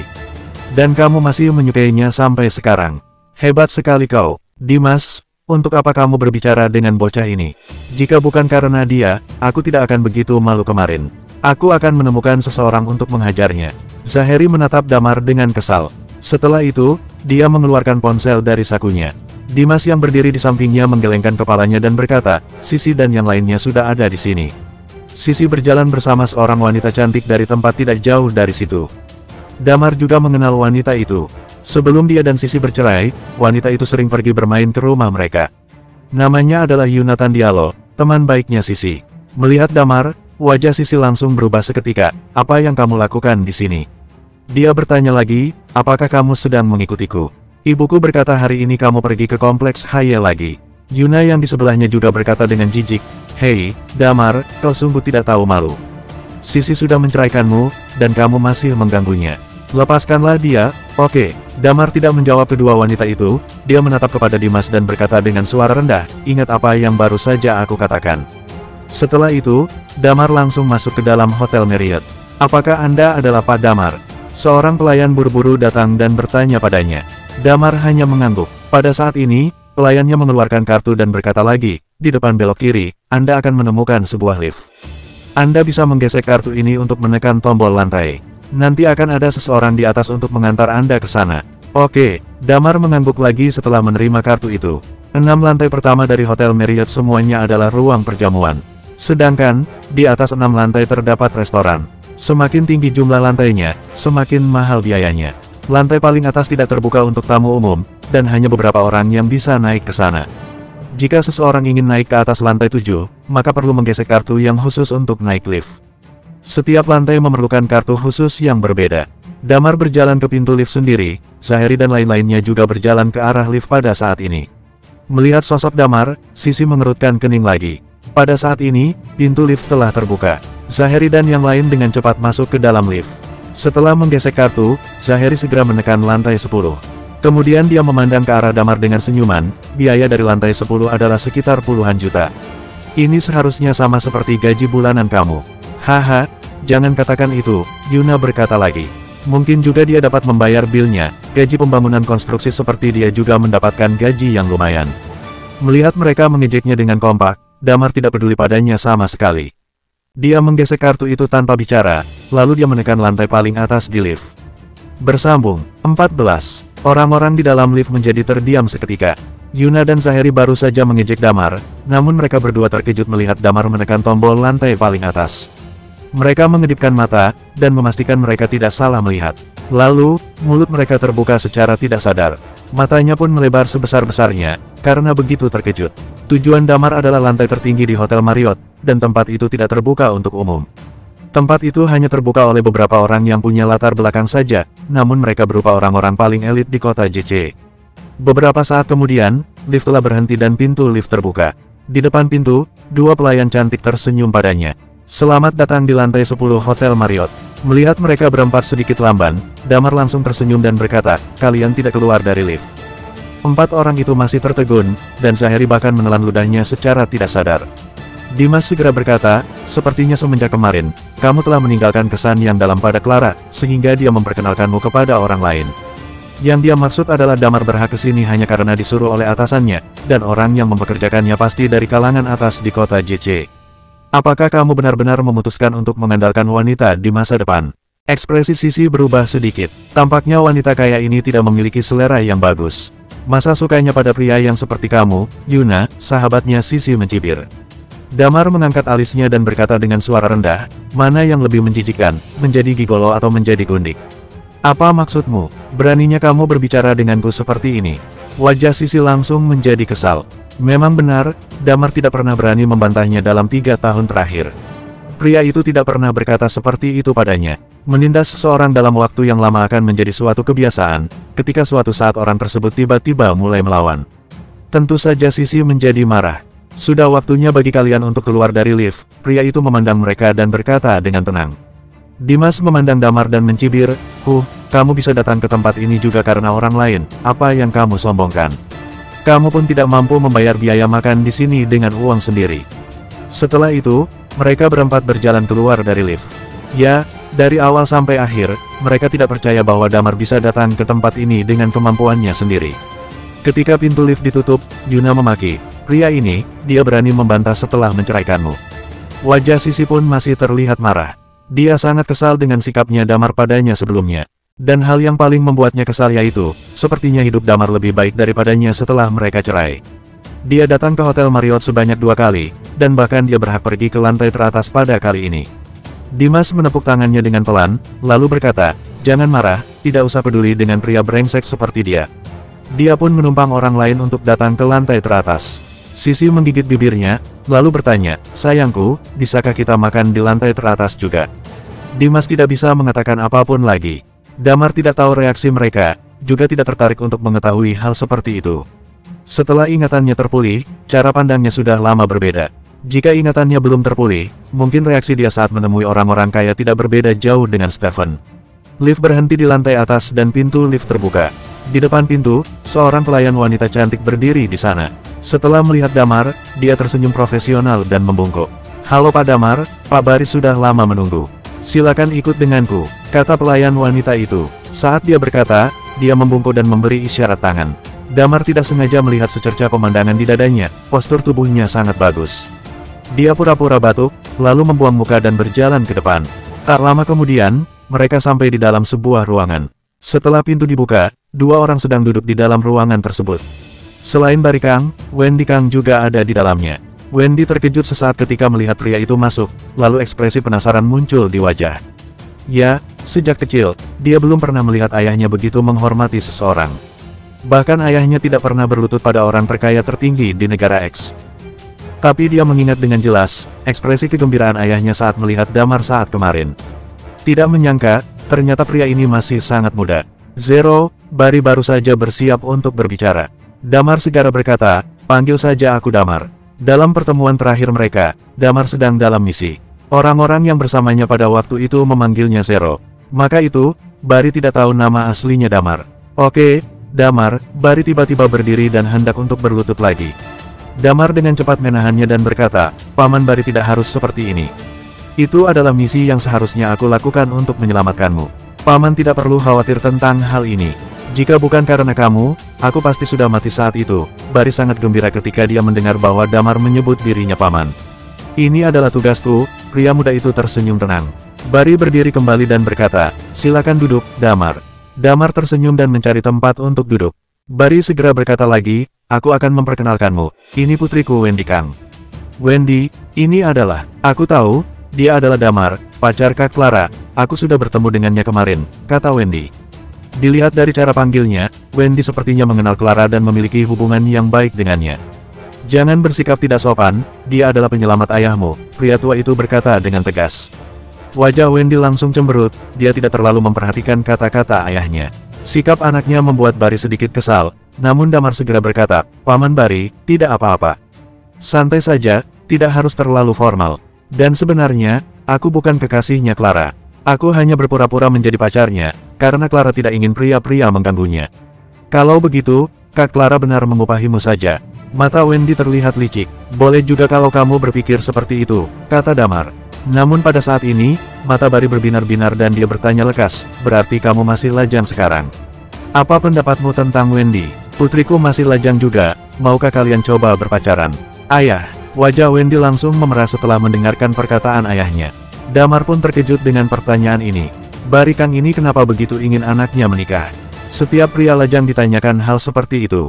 Damar berpura-pura batuk, lalu mengubah topik pembicaraan, kita makan dulu saja. Bari baru menyadari saat ini, dia segera berkata pada orang yang berada di luar pintu, tolong sajikan hidangan. Tidak lama kemudian, hidangan-hidangan telah diletakkan di meja makan. Damar, sepertinya kamu ada konflik dengan seseorang. Tanya Barry. Aku tahu tentang ini, Zahiri sudah lama menyukai Kak Clara, dan dia pasti tidak senang ketika melihat Damar muncul sebagai pacar barunya Kak Clara kemarin, Wendy berkata dengan cepat. Barry menyipitkan matanya, anak-anak kaya seperti dia, rata-rata pesolek semua, perlukah aku menegurnya untukmu? Damar menggeleng kepala, tidak usah khawatir tentang itu. Barry mengangguk, dia tahu dengan jelas betapa menyeramkannya pria ini. Si Zahiri bukan siapa-siapa di depannya. Kalau kamu membutuhkan bantuan di kota JC, jangan lupa memberitahu aku. Barry berkata lagi, aku pasti akan membantu dengan sekuat tenagaku. Damar terdiam sebentar, kemudian berkata padanya, sebenarnya, aku memang memiliki suatu hal yang perlu merepotkanmu.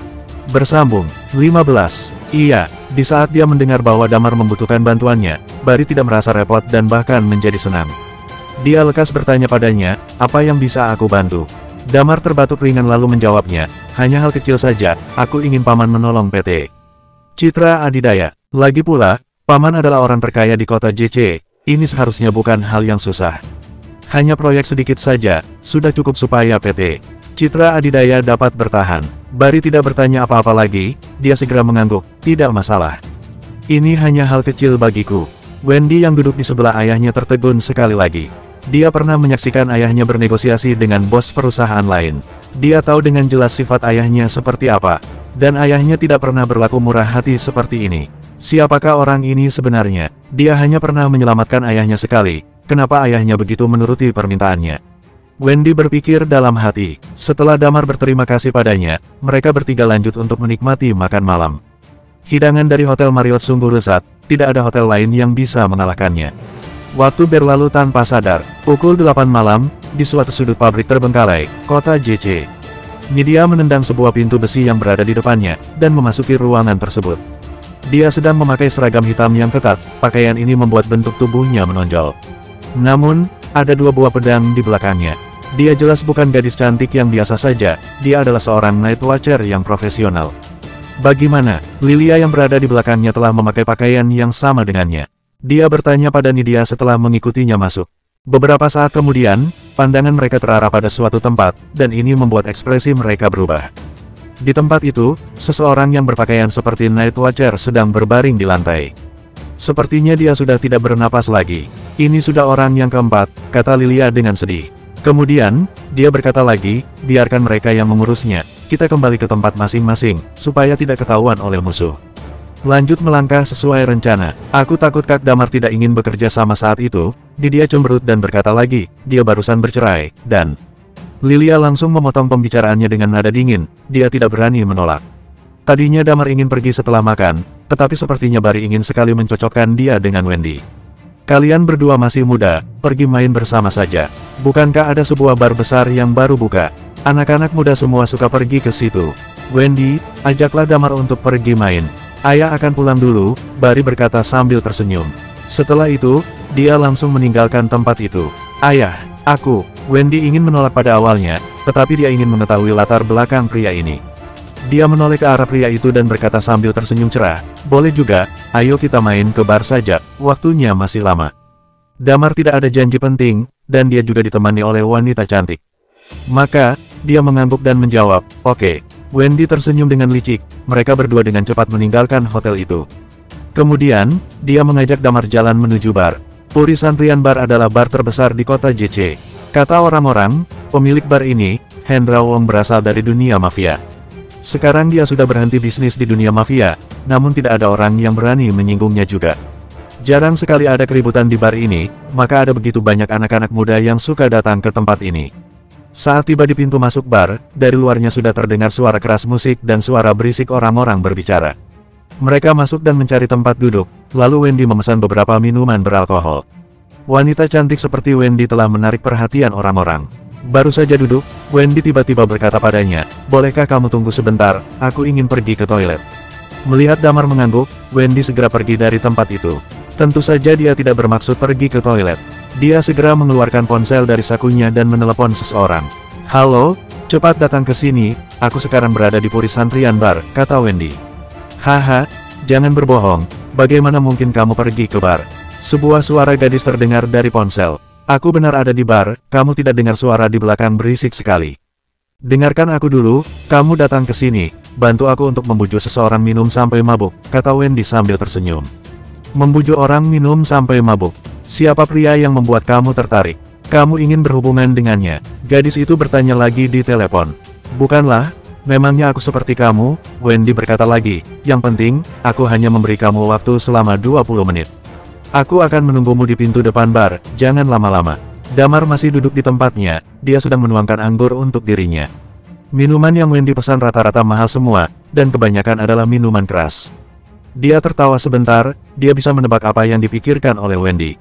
Tetapi, dia juga tidak terlalu peduli dengan rencananya Wendy ini. Meskipun dia tidak pernah meminum alkohol selama 3 tahun, namun dia tidak pernah mabuk selama hidupnya. Setelah menunggu sebentar, dia menyadari bahwa Wendy masih belum balik.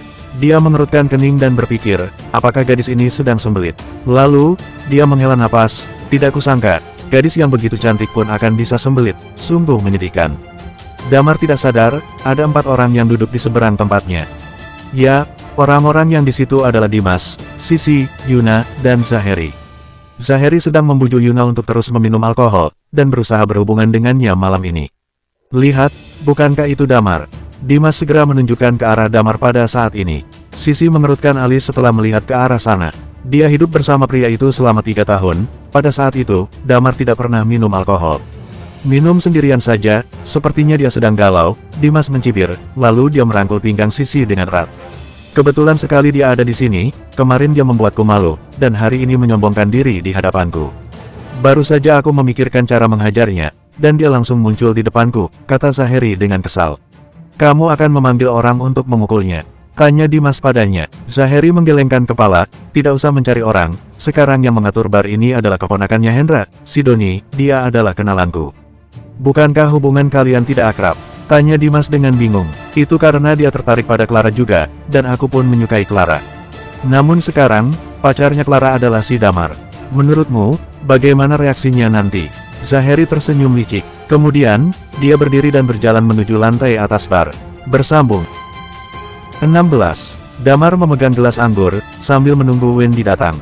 Tidak lama kemudian, seorang pelayan menghampirinya dan bertanya, apakah Anda adalah Pak Damar? Pria itu mengangguk dan berkata, iya. Pak Damar, Bu Clara meminta Anda untuk mampir sebentar, pelayan itu berkata sambil tersenyum. Damar sedikit terkejut, dia tidak menyangka Clara akan berada di sini. Dia melihat sekeliling tapi tidak melihat wanita itu. Bu Clara ada di dalam ruangan lantai 2, kata pelayan itu. Damar mengangguk, baik, tolong antar saya ke ruangan itu. Pelayan memimpin Damar berjalan ke lantai 2. Dia membuka pintu dari salah satu ruangan dan Damar berjalan masuk ke dalamnya sambil mengernyit. Ruangan itu cukup sunyi dan ada banyak orang di dalamnya. Saat dia masuk, pintu ruangan itu segera ditutup, dan pada saat yang sama 2 pria kokoh berdiri di depan pintu dengan tangan di belakang punggung. Damar mengangkat alisnya dan melihat sekeliling. Dia tidak menemukan Clara di dalam ruangan. Di dalam ruangan itu, yang dia kenal hanya ada Sisi dan temannya.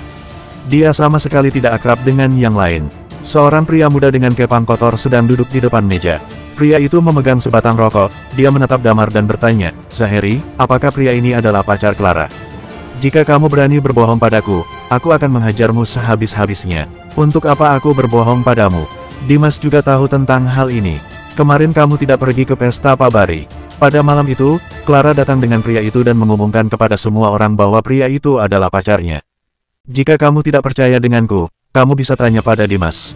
Zaheri yang duduk di sofa berkata dengan ringan. Pria muda dengan kepang kotor ini adalah Doni Tanamas. Dia adalah orang yang mengelola bar sekarang.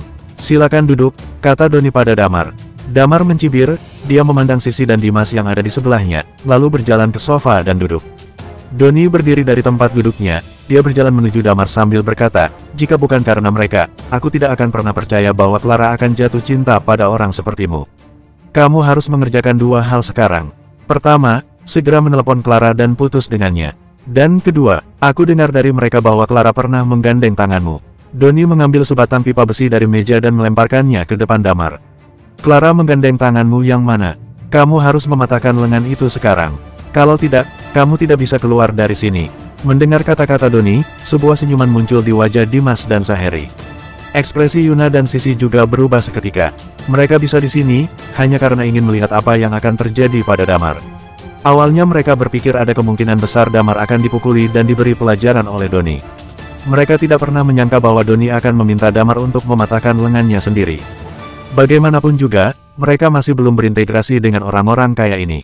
Kadang-kadang, orang kaya benar-benar dapat melakukan apapun yang mereka inginkan. Ini, sudah berlebihan, kata Sisi dengan wajah pucat. Dimas buru-buru menariknya dan berbisik, jangan ikut campur masalah ini.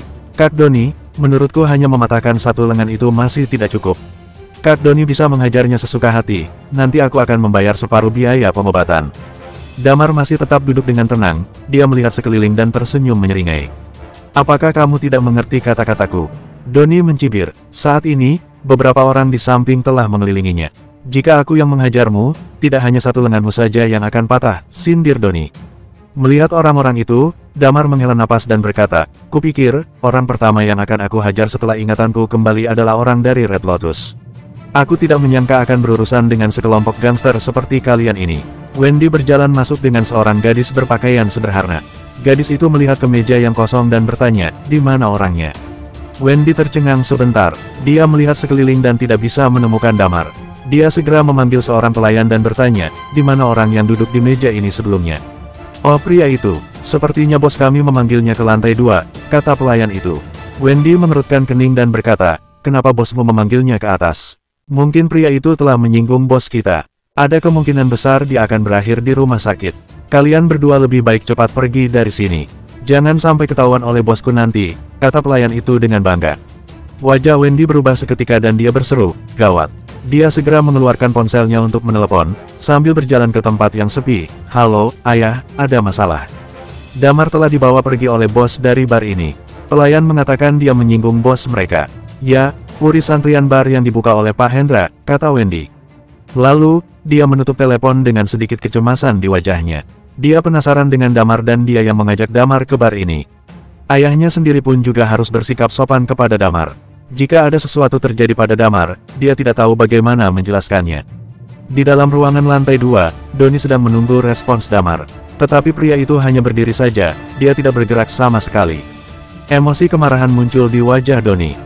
Dia tiba-tiba berdiri dan meraih pipa besi, lalu berjalan menuju Damar. Dimas mencibir dan berkata, Kak Doni, hajarlah dia. Pria ini adalah mantan suami pacarku, dan sekarang dia berani mendekati Clara. Beri dia pelajaran Kak Doni.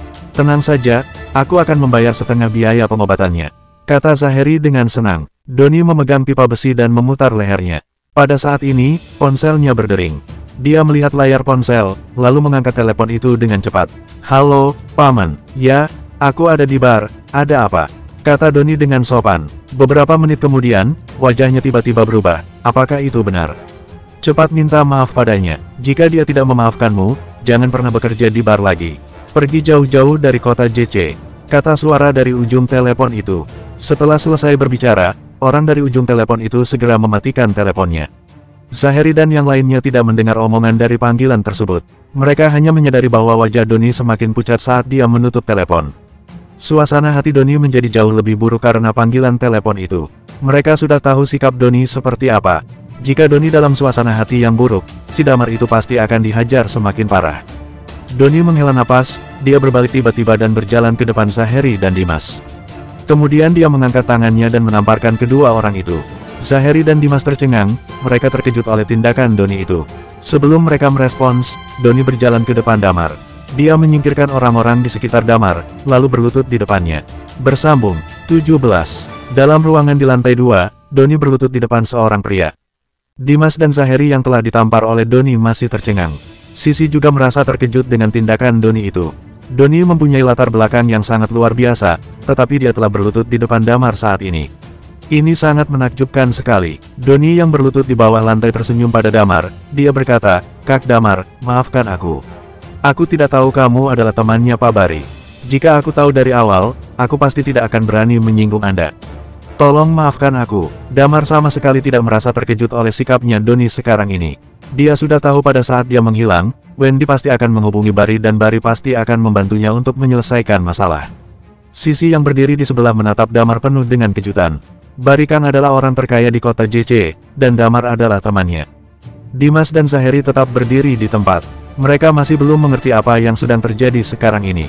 Mereka mulai mengingat kejadian kemarin dan mereka baru menyadari sesuatu. Mengapa Damar bisa pergi ke lantai paling atas Hotel Marriott? Itu karena Hotel Marriott adalah industri barikan. Tetapi yang tidak mereka pahami adalah, bukankah kemarin Bari mengatakan bahwa dia salah menyapa orang? Mengapa dia bisa membantu Damar lagi sekarang? Saat mereka sedang berpikir, Doni berkata lagi pada Damar dengan sopan, "Kak Damar, apakah Anda bisa memaafkanku? Aku akan membayar bil Anda hari ini." Damar tersenyum, lalu berkata, "Jangan mengganggu aku lagi." Pria itu berbalik dan berjalan ke arah pintu. Melihat respons Damar, Doni langsung menghela napas panjang. Doni menoleh ke arah Dimas dan Saheri dan berkata, "Beri mereka pelajaran. Hajar mereka sehabis-habisnya, dasar pria bodoh. Kalian hampir membunuhku. Doni, beraninya kau ingin menghajar kami," kata Dimas dengan tegas. Wajah Doni berubah menjadi hitam, dia berteriak dengan keras, "Cepat. Pukul mereka dengan sekuat tenaga kalian." "Baik." Sekelompok orang mengepung Dimas dan Saheri dengan cepat. Doni sangat marah saat ini. Walaupun Damar terlihat seperti seorang biasa, tapi pamannya sangat takut menyinggungnya. Jika tadi dia benar-benar menyinggung pria itu, gawatlah hidupnya ini. Mendengar suara pukulan dan teriakan itu, Damar berhenti sebentar dan berkata dengan tenang, "Jangan menyentuh wanita-wanita itu."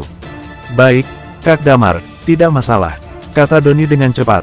Damar mengabaikan situasi di dalam ruangan dan berjalan keluar dari tempat itu. Di luar ruangan sangat berisik.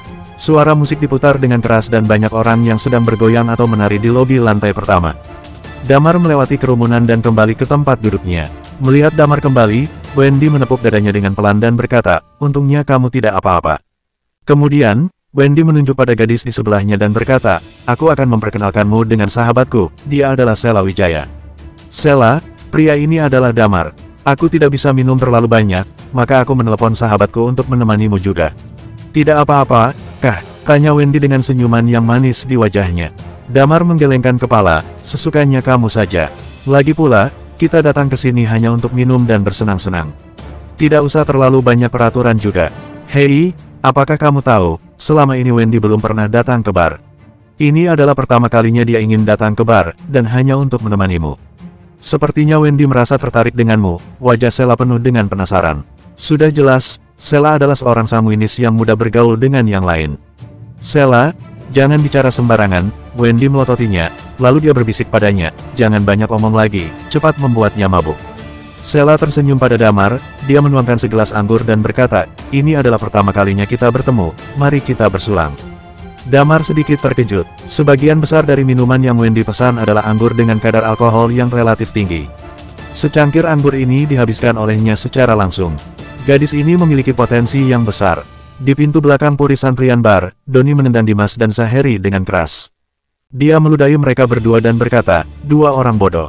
Siapapun berani menyinggungnya, cepat pergi dari sini." Sisi dan Yuna berdiri di belakang para pria itu.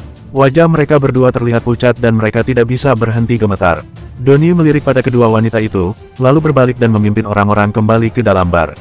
Melihatnya pergi, Sisi dan Yuna buru-buru membantu keduanya berdiri dari tanah. "Apakah kalian tidak apa-apa?" Dimas memuntahkan darah dari mulutnya, dan dia terlihat sangat marah. Doni tidak berani menghajar mereka sehabis-habisnya, karena mereka berdua memiliki latar belakang. Tapi Doni juga tidak memaafkan mereka begitu gampang. Wajah mereka berdua sekarang sangat bengkak dan tubuhnya penuh dengan kesakitan. Bukankah si Damar hanyalah seorang pekerja konstruksi? Dimas memandang Sisi dengan ekspresi tidak senang. Dalam hatinya penuh dengan kemarahan, jadi dia melampiaskan amarahnya pada wanita itu tanpa sadar. Wajah Sisi berubah seketika, "Ya, aku telah menikah dengannya selama 3 tahun, dan dia hanya seorang pria biasa. Bahkan dia tidak berani melawan di rumah. Kamu juga masih mengingat tampangnya saat pertama kali kita bertemu dengannya di Bank Royal. Lalu mengapa Doni begitu takut padanya?" tanya Dimas dengan marah. Sisi tertegun, kemudian berkata dengan suara kecil, Aku tidak tahu." Dimas menatap Sisi dengan kesal, dia mengertakkan gigi dan berkata, "Aku terluka parah. Kamu harus menemaniku malam ini, atau kita putus saja. Jika kita putus, kamu harus mengembalikan mobil yang kuberikan padamu dan juga uang-uang yang kuhabiskan untukmu." Sisi mengerutkan kening, dia bukan seorang wanita yang bodoh. Dia tahu jika Dimas terlalu mudah mendapatkannya, pria itu tidak akan menghargainya. "Tidak bisa, masih ada yang harus aku tangani ketika aku pulang," kata Sisi sambil menggelengkan kepalanya. Pada saat yang sama di rumahnya Sisi, Amelia sedang duduk di sofa dan menonton TV. Di sebelahnya, Nessa duduk di sebelahnya dengan tatapan cemas. "Nessa, ada apa denganmu?" Sisi masih belum tahu kapan kembali. Apakah kamu sedang mempunyai suatu masalah? Tanya Amelia. Nessa mengertakkan gigi dan berkata padanya, Tante, pengurus di perusahaan kami telah diganti. Mengganti pengurus, itu bukan masalah yang besar, tidak akan memengaruhi pekerjaanmu juga, kata Amelia dengan acuh tak acuh. Nessa menggelengkan kepalanya dan berkata, ini berpengaruh sekali. Apakah kamu tahu siapa bos baruku? Bos baruku adalah Damar, mantan suami Kak Sisi. Amelia menatap Nessa dengan takjub. Bersambung. 18. Amelia memandang Nessa dengan bingung, lalu berkata dengan remeh, tidak mungkin, memangnya kita tidak mengenal si Damar. Wanita itu berkata lagi, kalau dia mampu membeli perusahaan tempat kamu kerja, tidak mungkin dia akan bekerja di bidang konstruksi. Dan anakku, Sisi pun tidak akan menceraikannya, pasti mereka sudah hidup bahagia.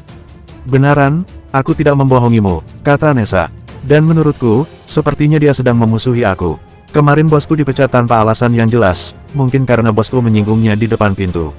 Pasti kamu yang terlalu banyak berpikir, mungkin hanya namanya sama.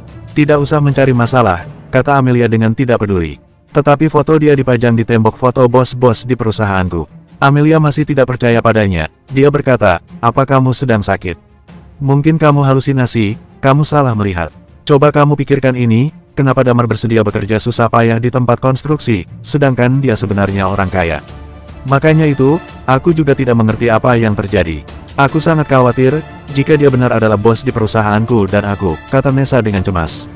Aduh, kamu terlalu banyak berpikir. Itu hal yang sama sekali tidak mungkin terjadi, dan mau terjadi pun, kamu bisa mencari pekerjaan lain juga. Amelia berkata lagi, perusahaan menantuku, si Dimas pasti lebih bagus daripada perusahaan tempat kamu bekerja sekarang. Nanti aku akan minta tolong pada menantuku, supaya kamu bisa bekerja di perusahaannya. Amelia sangat menyukai menantu barunya ini. Dimas membelikan tas dan mobil yang mahal pada putrinya. Dia bergembira mendapatkan menantu kaya seperti Dimas. Dan dia sama sekali tidak percaya apa yang dikatakan Nessa tadi. Sekarang sudah pukul 10 malam, Damar dan Sela sedang duduk di dalam bar, dan situasinya canggung sekarang. Di antara mereka, Wendy sedang memeluk sebuah botol anggur dengan wajah yang memerah. Wendy memiringkan kepalanya dan berkata, ayo, kita lanjut minum. Aku harus membuat kamu mabuk malam ini, supaya kamu bisa menceritakan semuanya padaku. Ya, yang mabuk ternyata Wendy. Tadinya, dia ingin membujuk Damar untuk minum sebanyak-banyaknya, namun dia juga ikut minum sendiri. Tidak disangka, dia mabuk duluan karena meminum 2 gelas saja. Karena minuman-minuman yang dipesan adalah minuman beralkohol tinggi. Sedangkan, Damar tidak apa-apa sama sekali. Tidak usah minum lagi, Damar memandang pada Sela, lalu berkata, antarkan dia pulang dulu. Pulang, tidak boleh pulang. Wendy tiba-tiba menarik Damar. Kamu belum mabuk, kamu tidak boleh pulang. Sela, aku menyuruh kamu datang untuk membantuku, cepat bujuk dia untuk minum lagi. Teriak Wendy, aku sudah mabuk sebenarnya, Damar menghiburnya. Sudah mabuk, Wendy berusaha membuka matanya. Kalau begitu, katakan padaku, siapa kamu sebenarnya? Kenapa ayahku begitu patuh padamu? Damar tertawa, gadis ini malah memberitahu rencananya setelah mabuk. Namun, dia juga tidak terlalu peduli dengan rencananya ini. Sela segera memeluk Wendy supaya tidak terjatuh. Dia berkata pada Damar, kamu kuat sekali minumnya. Sela sedikit terkejut, karena dia juga kuat meminum alkohol. Dan dia hampir tidak pernah mabuk saat di bar. Damar meminum alkohol yang lebih banyak daripada dirinya, tapi dia masih tidak mabuk sama sekali. Jika hal ini terjadi pada orang lain, pasti sudah mabuk dari awal. Kenapa Damar masih kelihatan biasa-biasa saja? Sela, tidak usah omong kosong padanya, cepat suruh dia minum. Wendy bergumam, tetapi tidak terdengar dengan jelas karena latar belakangnya terlalu berisik. Pada saat ini, Sela menepuk leher Wendy secara mendadak. Wendy tercengang sebentar, kemudian badannya lemas dan menyandar pada Sela. Ekspresi Damar berubah sedikit. Dia bisa mengetahui bahwa Sela pasti bukan gadis biasa, kemampuannya pasti lumayan hebat. Tolong bantu aku untuk menggendongnya ke dalam mobil. Aku akan mengantarnya pulang, kata Sela dengan tanpa daya. Damar mengangguk, dia lekas menggendongnya dan mengikuti Sela keluar dari bar. Dia menunduk dan melihat Wendy dalam pelukannya. Pertama kali dia bertemu dengan gadis ini, dia terlihat pendiam dan anggun. Setelah hari ini, dia merasa gadis ini lumayan cerdik juga. Sekarang wajahnya memerah karena mabuk, lucu sekali. Tapi sayangnya, gadis ini telah dijadikan sasaran orang-orang dari Red Lotus. Damar merenung dalam hatinya, dan ada secercah cahaya dingin di matanya. Sela memanggil sopir, kemudian mereka menuju rumah Wendy. Rumah Wendy berada di area villa kota JC. Harga rumah di lokasi ini cukup mahal, dan harga villa bisa mencapai 200 miliar lebih. Tentu saja, jumlah uang ini bukan apa-apa bagi keluarga Kang. Mobil perlahan melaju ke dalam kompleks villa, dan ketika sampai di lokasi, pengemudi berkata, "Sudah sampai." "Baik, terima kasih." Sheila duduk di kursi belakang, dia merangkul Wendy, lalu membuka pintu mobil dan berkata kepada Damar, "Tolong bantu aku." Damar tidak bergerak sama sekali. Dia duduk di kursi penumpang dan menatap kaca spion terus. "Red Lotus, kah?" kata Damar sambil menjilat bibirnya. Damar sudah tahu bahwa orang-orang Red Lotus ingin membunuh Wendy. Selama waktu ini, Lilia dan Nidia juga sibuk mengurusi masalah ini, tetapi dia tidak menyangka bahwa dia akan bertemu dengan orang-orang Red Lotus secara langsung. Sopir membuka pintu mobil. Pada saat ini, ekspresi Sheila tiba-tiba berubah. Dia segera berteriak, "Pembunuh!" Dua orang pembunuh menyerbu mereka. Salah satunya langsung menuju ke kursi pengemudi, dengan belati dingin di tangannya. Belati itu mengarah ke jantung sopir mobil. Damar segera menarik lengan sopir, tetapi belati itu menusuk ke pahanya. "Ah!" Sopir itu berteriak penuh dengan kesakitan. Pembunuh lainnya bergegas ke kursi belakang dan langsung menghampiri Sheila. Sheila menutup pintu mobil dengan cepat, dan sebelum dia menutup pintunya dia menendang perut pembunuh itu dengan kencang.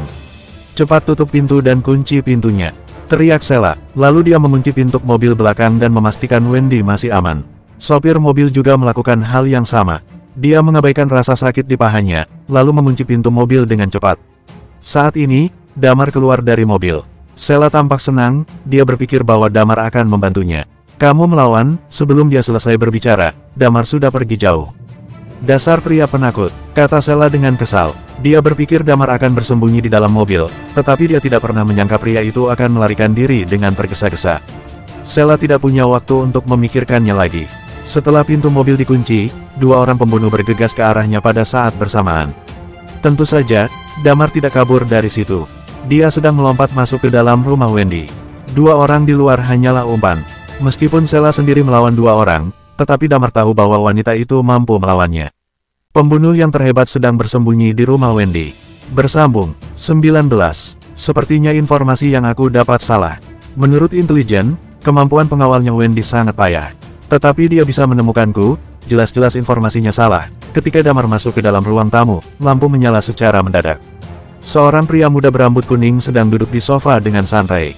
Dia duduk sambil memainkan belatinya, dan menatap Damar dengan pandangan remeh. Damar tidak berbicara apapun, dia menatap pria ini. "Kamu sangat berani sekali. Namun, kamu sudah selesai karena bertemu denganku," kata pria muda itu.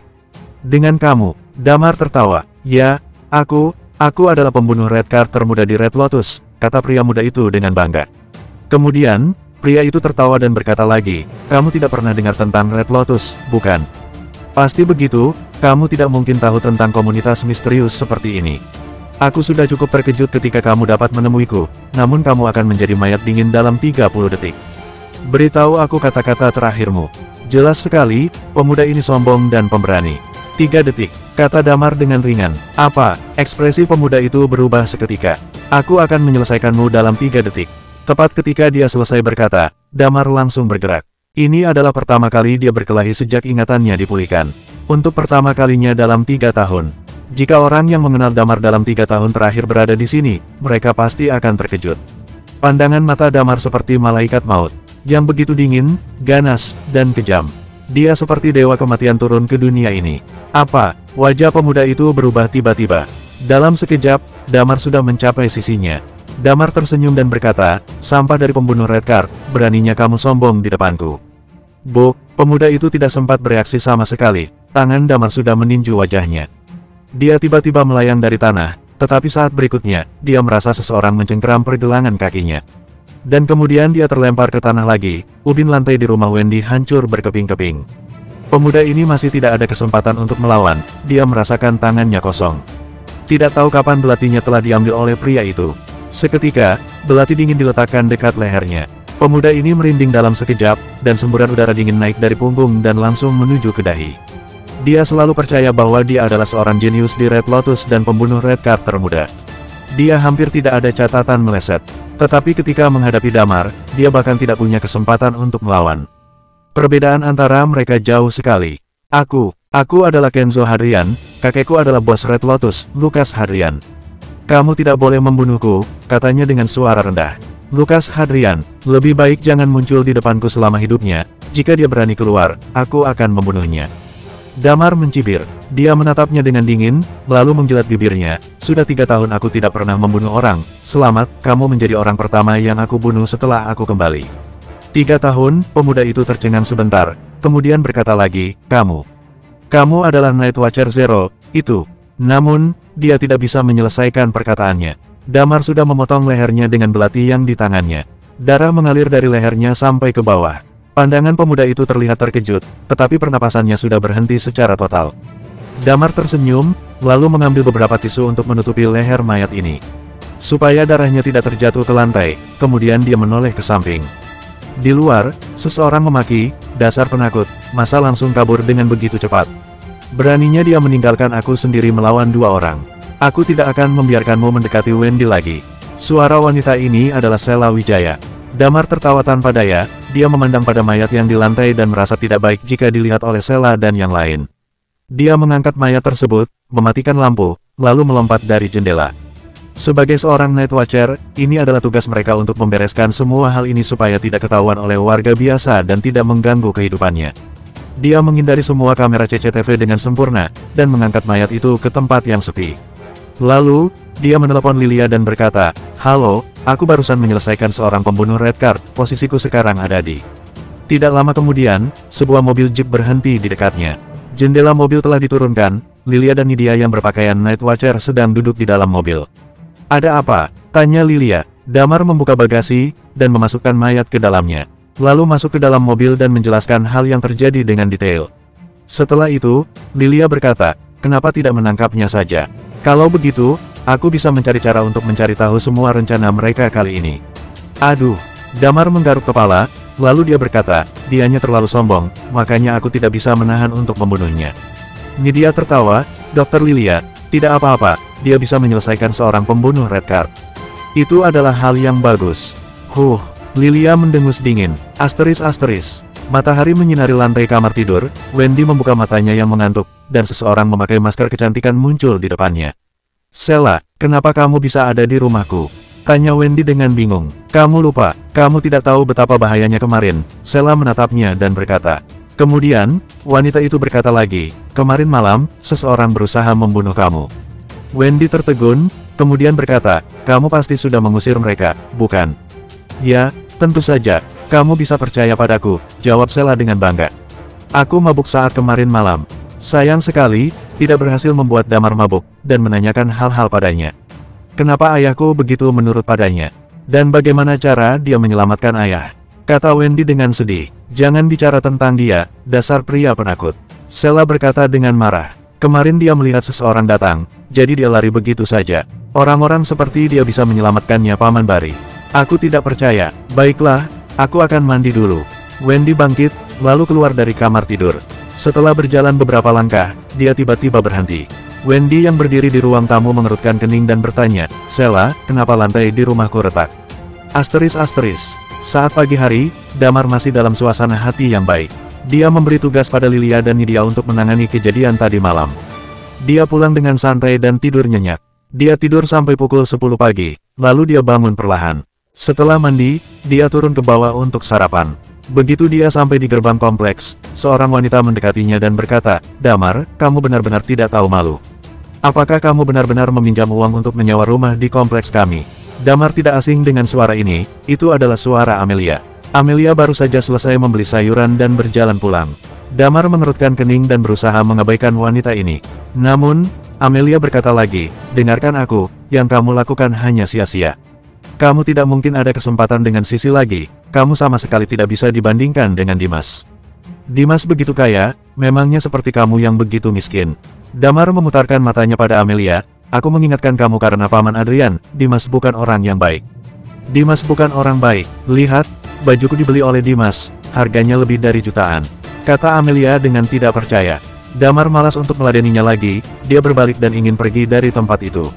"Oh ya, kemarin Nessa bilang kamu adalah bos di perusahaannya, bagaimana mungkin kamu bisa jadi bos?" Amelia berkata, "Bos mana yang tidak masuk kerja pukul 10 pagi? Masih saja keliling sana-sini, kamu tidak mungkin jadi orang kaya seumur hidupmu." Bersambung 20. Damar terlalu malas untuk memedulikan Amelia. Dia mengabaikan wanita itu dan berbalik pergi. Karena lapar, Damar pun mengunjungi sebuah warung tenda kecil. Dia memesan semangkuk bubur dan mulai makan sambil memeriksa teleponnya. Sesuai dugaanku, kamu sungguh di sini. Damar mendongak dan menemukan Stefan baru saja masuk ke dalam warung.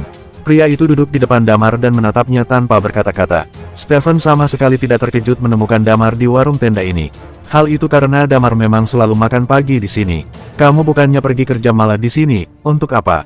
Damar bertanya dengan heran. Kamu tidak beritahu aku apa yang sebenarnya terjadi. Bagaimana mungkin aku bisa kerja dengan tenang? Stefan geram. Aku melihat nama dan fotomu di papan pengumuman kantor kemarin. Kamu harus tahu betapa mengejutkannya itu bagi diriku. Cepat, jelaskan apa yang sedang terjadi. Selain itu, jangan lewatkan masalah Didi. Aku yakin itu juga ulahmu. Didi adalah mandor Damar dan Stefan ketika mereka dulu bekerja sebagai pekerja konstruksi. Setelah menyuruh Clara menghadapi pria itu, Damar sama sekali tidak memedulikannya lagi. Didi, Damar memasang wajah bertanya-tanya. Kenapa dia? Stefan mengerjapkan matanya, tak menyangka Damar sangat acuh tak acuh dengan apa yang terjadi pada Didi. Paling tidak, setelah apa yang mantan bos mereka itu lakukan, Stefan kira Damar akan mengikuti berita yang terjadi padanya, termasuk kejatuhannya. Tidakkah kamu tahu bahwa beberapa perusahaan real estate akan menuntutnya? Bahkan setelah menjual semua yang dia miliki, mungkin juga dirinya sendiri, dia tak akan mampu membayar jumlah tuntutannya. Stefan mengambil satu potong cakwe dan memasukkannya ke dalam mulutnya. Sambil mengunyah, dia berkata, dia meneleponku kemarin, memintaku untuk menyampaikan permintaan maafnya padamu. Aku tak mengerti, dia tak bilang selama kamu mengizinkannya, maka dia akan bebas dari segala tuntutan. Dari cara bicara Stefan, Damar bisa melihat temannya itu sama sekali tidak terguncang hebat mengenai perubahan identitasnya. Sikap santai Stefan membuat Damar terkekeh, senang. Semua masalah yang dia dapatkan sekarang berasal dari kecurangannya di masa lalu.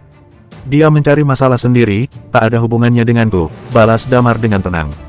Alis kanan Stefan meringkuk dan berkata, aku tidak datang menemuimu untuk membahas masalah diri saja, aku ingin tahu tentang keseluruhannya. Apa yang terjadi? Kenapa kamu bisa jadi direktur utama PT Citra Adidaya? Damar menghela napas. Selama sesaat, dia terdiam. Setelah berpikir sekian lama, dia akhirnya merasa kalau memberitahu Stefan bukanlah masalah besar. Temannya itu bisa dipercaya. Kau tahu aku kehilangan ingatanku ketika Pak Adrian menemukanku, kan? Tanya Damar. Ya, Stefan mengangguk dan berkata, lalu. Damar melanjutkan, intinya, aku adalah seseorang yang sangat kaya. Beberapa hari yang lalu, aku mendapatkan kembali sebagian ingatanku. Dia tersenyum tipis, terlihat begitu santai dalam berbohong. Aku teringat dengan sebuah kartu yang kumiliki, dan aku pun menemukan bahwa saldo uang tersebut begitu besar. Stefan mendengarkan dengan mata tajam, mencoba memastikan kalau temannya itu tak berbohong. Teruskan, ucapnya seakan dirinya adalah seorang penyelidik. Ya, begitu. Agar keluarga Sisi menyesali perbuatan mereka padaku, aku membeli PT Citra Adidaya. Dengan demikian, Nessa bisa tahu tentang perubahanku, jelas Damar singkat. Mengenai kenyataan bahwa dirinya adalah anggota Night Watcher, Damar jelas tidak bisa memberitahu Stefan. Bukan hanya karena tak bisa, melainkan karena khawatir mengetahui hal tersebut akan membahayakan nyawa temannya itu. Kau berencana untuk menamparkan mereka. Menyenangkan, Stefan berseru dengan mata cerah. Damar tersenyum. Aku sempat berniat untuk melakukan hal tersebut sebelumnya. Namun, setelah beberapa hari, aku merasa mereka tidak sepenting itu. Kebencian yang kurasakan juga mereda, jelasnya. Setelah mendapatkan kembali ingatannya, Damar merasa pandangannya terhadap dunia sedikit berubah. Gabungan ingatan masa lalunya dengan ingatan 3 tahun belakangan ini membuatnya sadar bahwa dirinya memang tak seharusnya berada di sini sejak awal. Dan, tidak peduli apa yang telah terjadi, ayah Sisi memang telah menyelamatkan hidup Damar. Walau niat pria itu menyelamatkan dirinya tidak sepenuhnya suci, tapi utang budi tetaplah utang budi. Oleh karena itu, Damar berniat untuk merelakan rumah yang dia beli dengan hasil jeripayahnya, anggap saja itu balas budi terhadap ayah Sisi. Yah, walau tidak berniat untuk membalas seluruh keluarga Sisi, tapi wanita itu dan ibunya, Amelia, tentu harus sedikit ditindas. Semua kesulitan dan penindasan mereka terhadap Damar 3 tahun belakangan ini tetap menimbulkan kebencian. Damar tidak akan melepaskan mereka begitu saja. Lebih baik kamu pergi kerja. Meskipun aku adalah pemilik perusahaan sekarang, tapi tidak baik jika kamu bolos setiap saat, Damar memperingatkan. Selagi kamu bekerja, ambil kesempatan untuk belajar keahlian yang diperlukan. Walau aku tak akan memecatmu, tapi bila orang lain menudingmu karena aku terlalu memanjakanmu, kamu sendiri yang akan kerepotan. Stefan menyeringai mendengar ucapan Damar. Aku tahu, tentu saja aku tidak dengan sengaja bolos dari kantor. Aku sudah mengambil cuti, ucapnya. Perusahaan sudah mencairkan gajiku sebesar 1 miliar. Stefan menyisir rambut, sedikit tak percaya dalam hidupnya dia akan menerima uang sebanyak itu. Aku sudah menyelesaikan prosedur penanganan medis untuk Jimmy, dan operasi telah dilakukan tadi.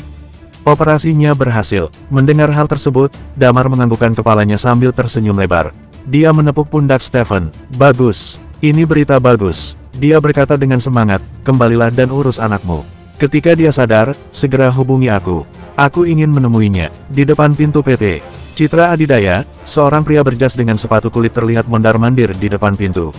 Kepalanya yang botak menunjukkan usianya yang telah mencapai setengah abad. Pria itu memegang tas kerja di tangan kiri dan sebuah dus berisi botol anggur di tangan kanannya. Wajah pria itu terlihat sangat cemas. Tak lama, seorang wanita cantik berlari keluar dari perusahaan. Saat melihat pria tersebut, wanita itu bertanya, "Om Harry, kenapa cari aku?" Ya, pria itu tak lain adalah Harry Sitara, kakak dari Amelia. Ketika Harry melihat Nessa, senyum muncul di wajahnya. Dia dengan cepat berkata, "Nessa, begini. Om mau bertemu dengan Pak Ricky." Sebelumnya, Citra Adidaya yang terus membantu mendistribusikan barang-barang perusahaan Om. Entah apa alasannya, kemarin ada pemberitahuan kalau kerjasama tersebut dihentikan. Mata pria itu masih memancarkan kekhawatiran. Om sudah coba cari perusahaan logistik lain, tapi harga yang ditawarkan terlalu tinggi. Mendengar hal ini, ekspresi di wajah Nessa sedikit berubah. Dia tiba-tiba teringat kata-kata Damar di hari pria itu kembali untuk mengambil barangnya di rumah Sisi. "Kau akan menyesal," ucapan Damar terngiang di kepala Nessa. Bersambung.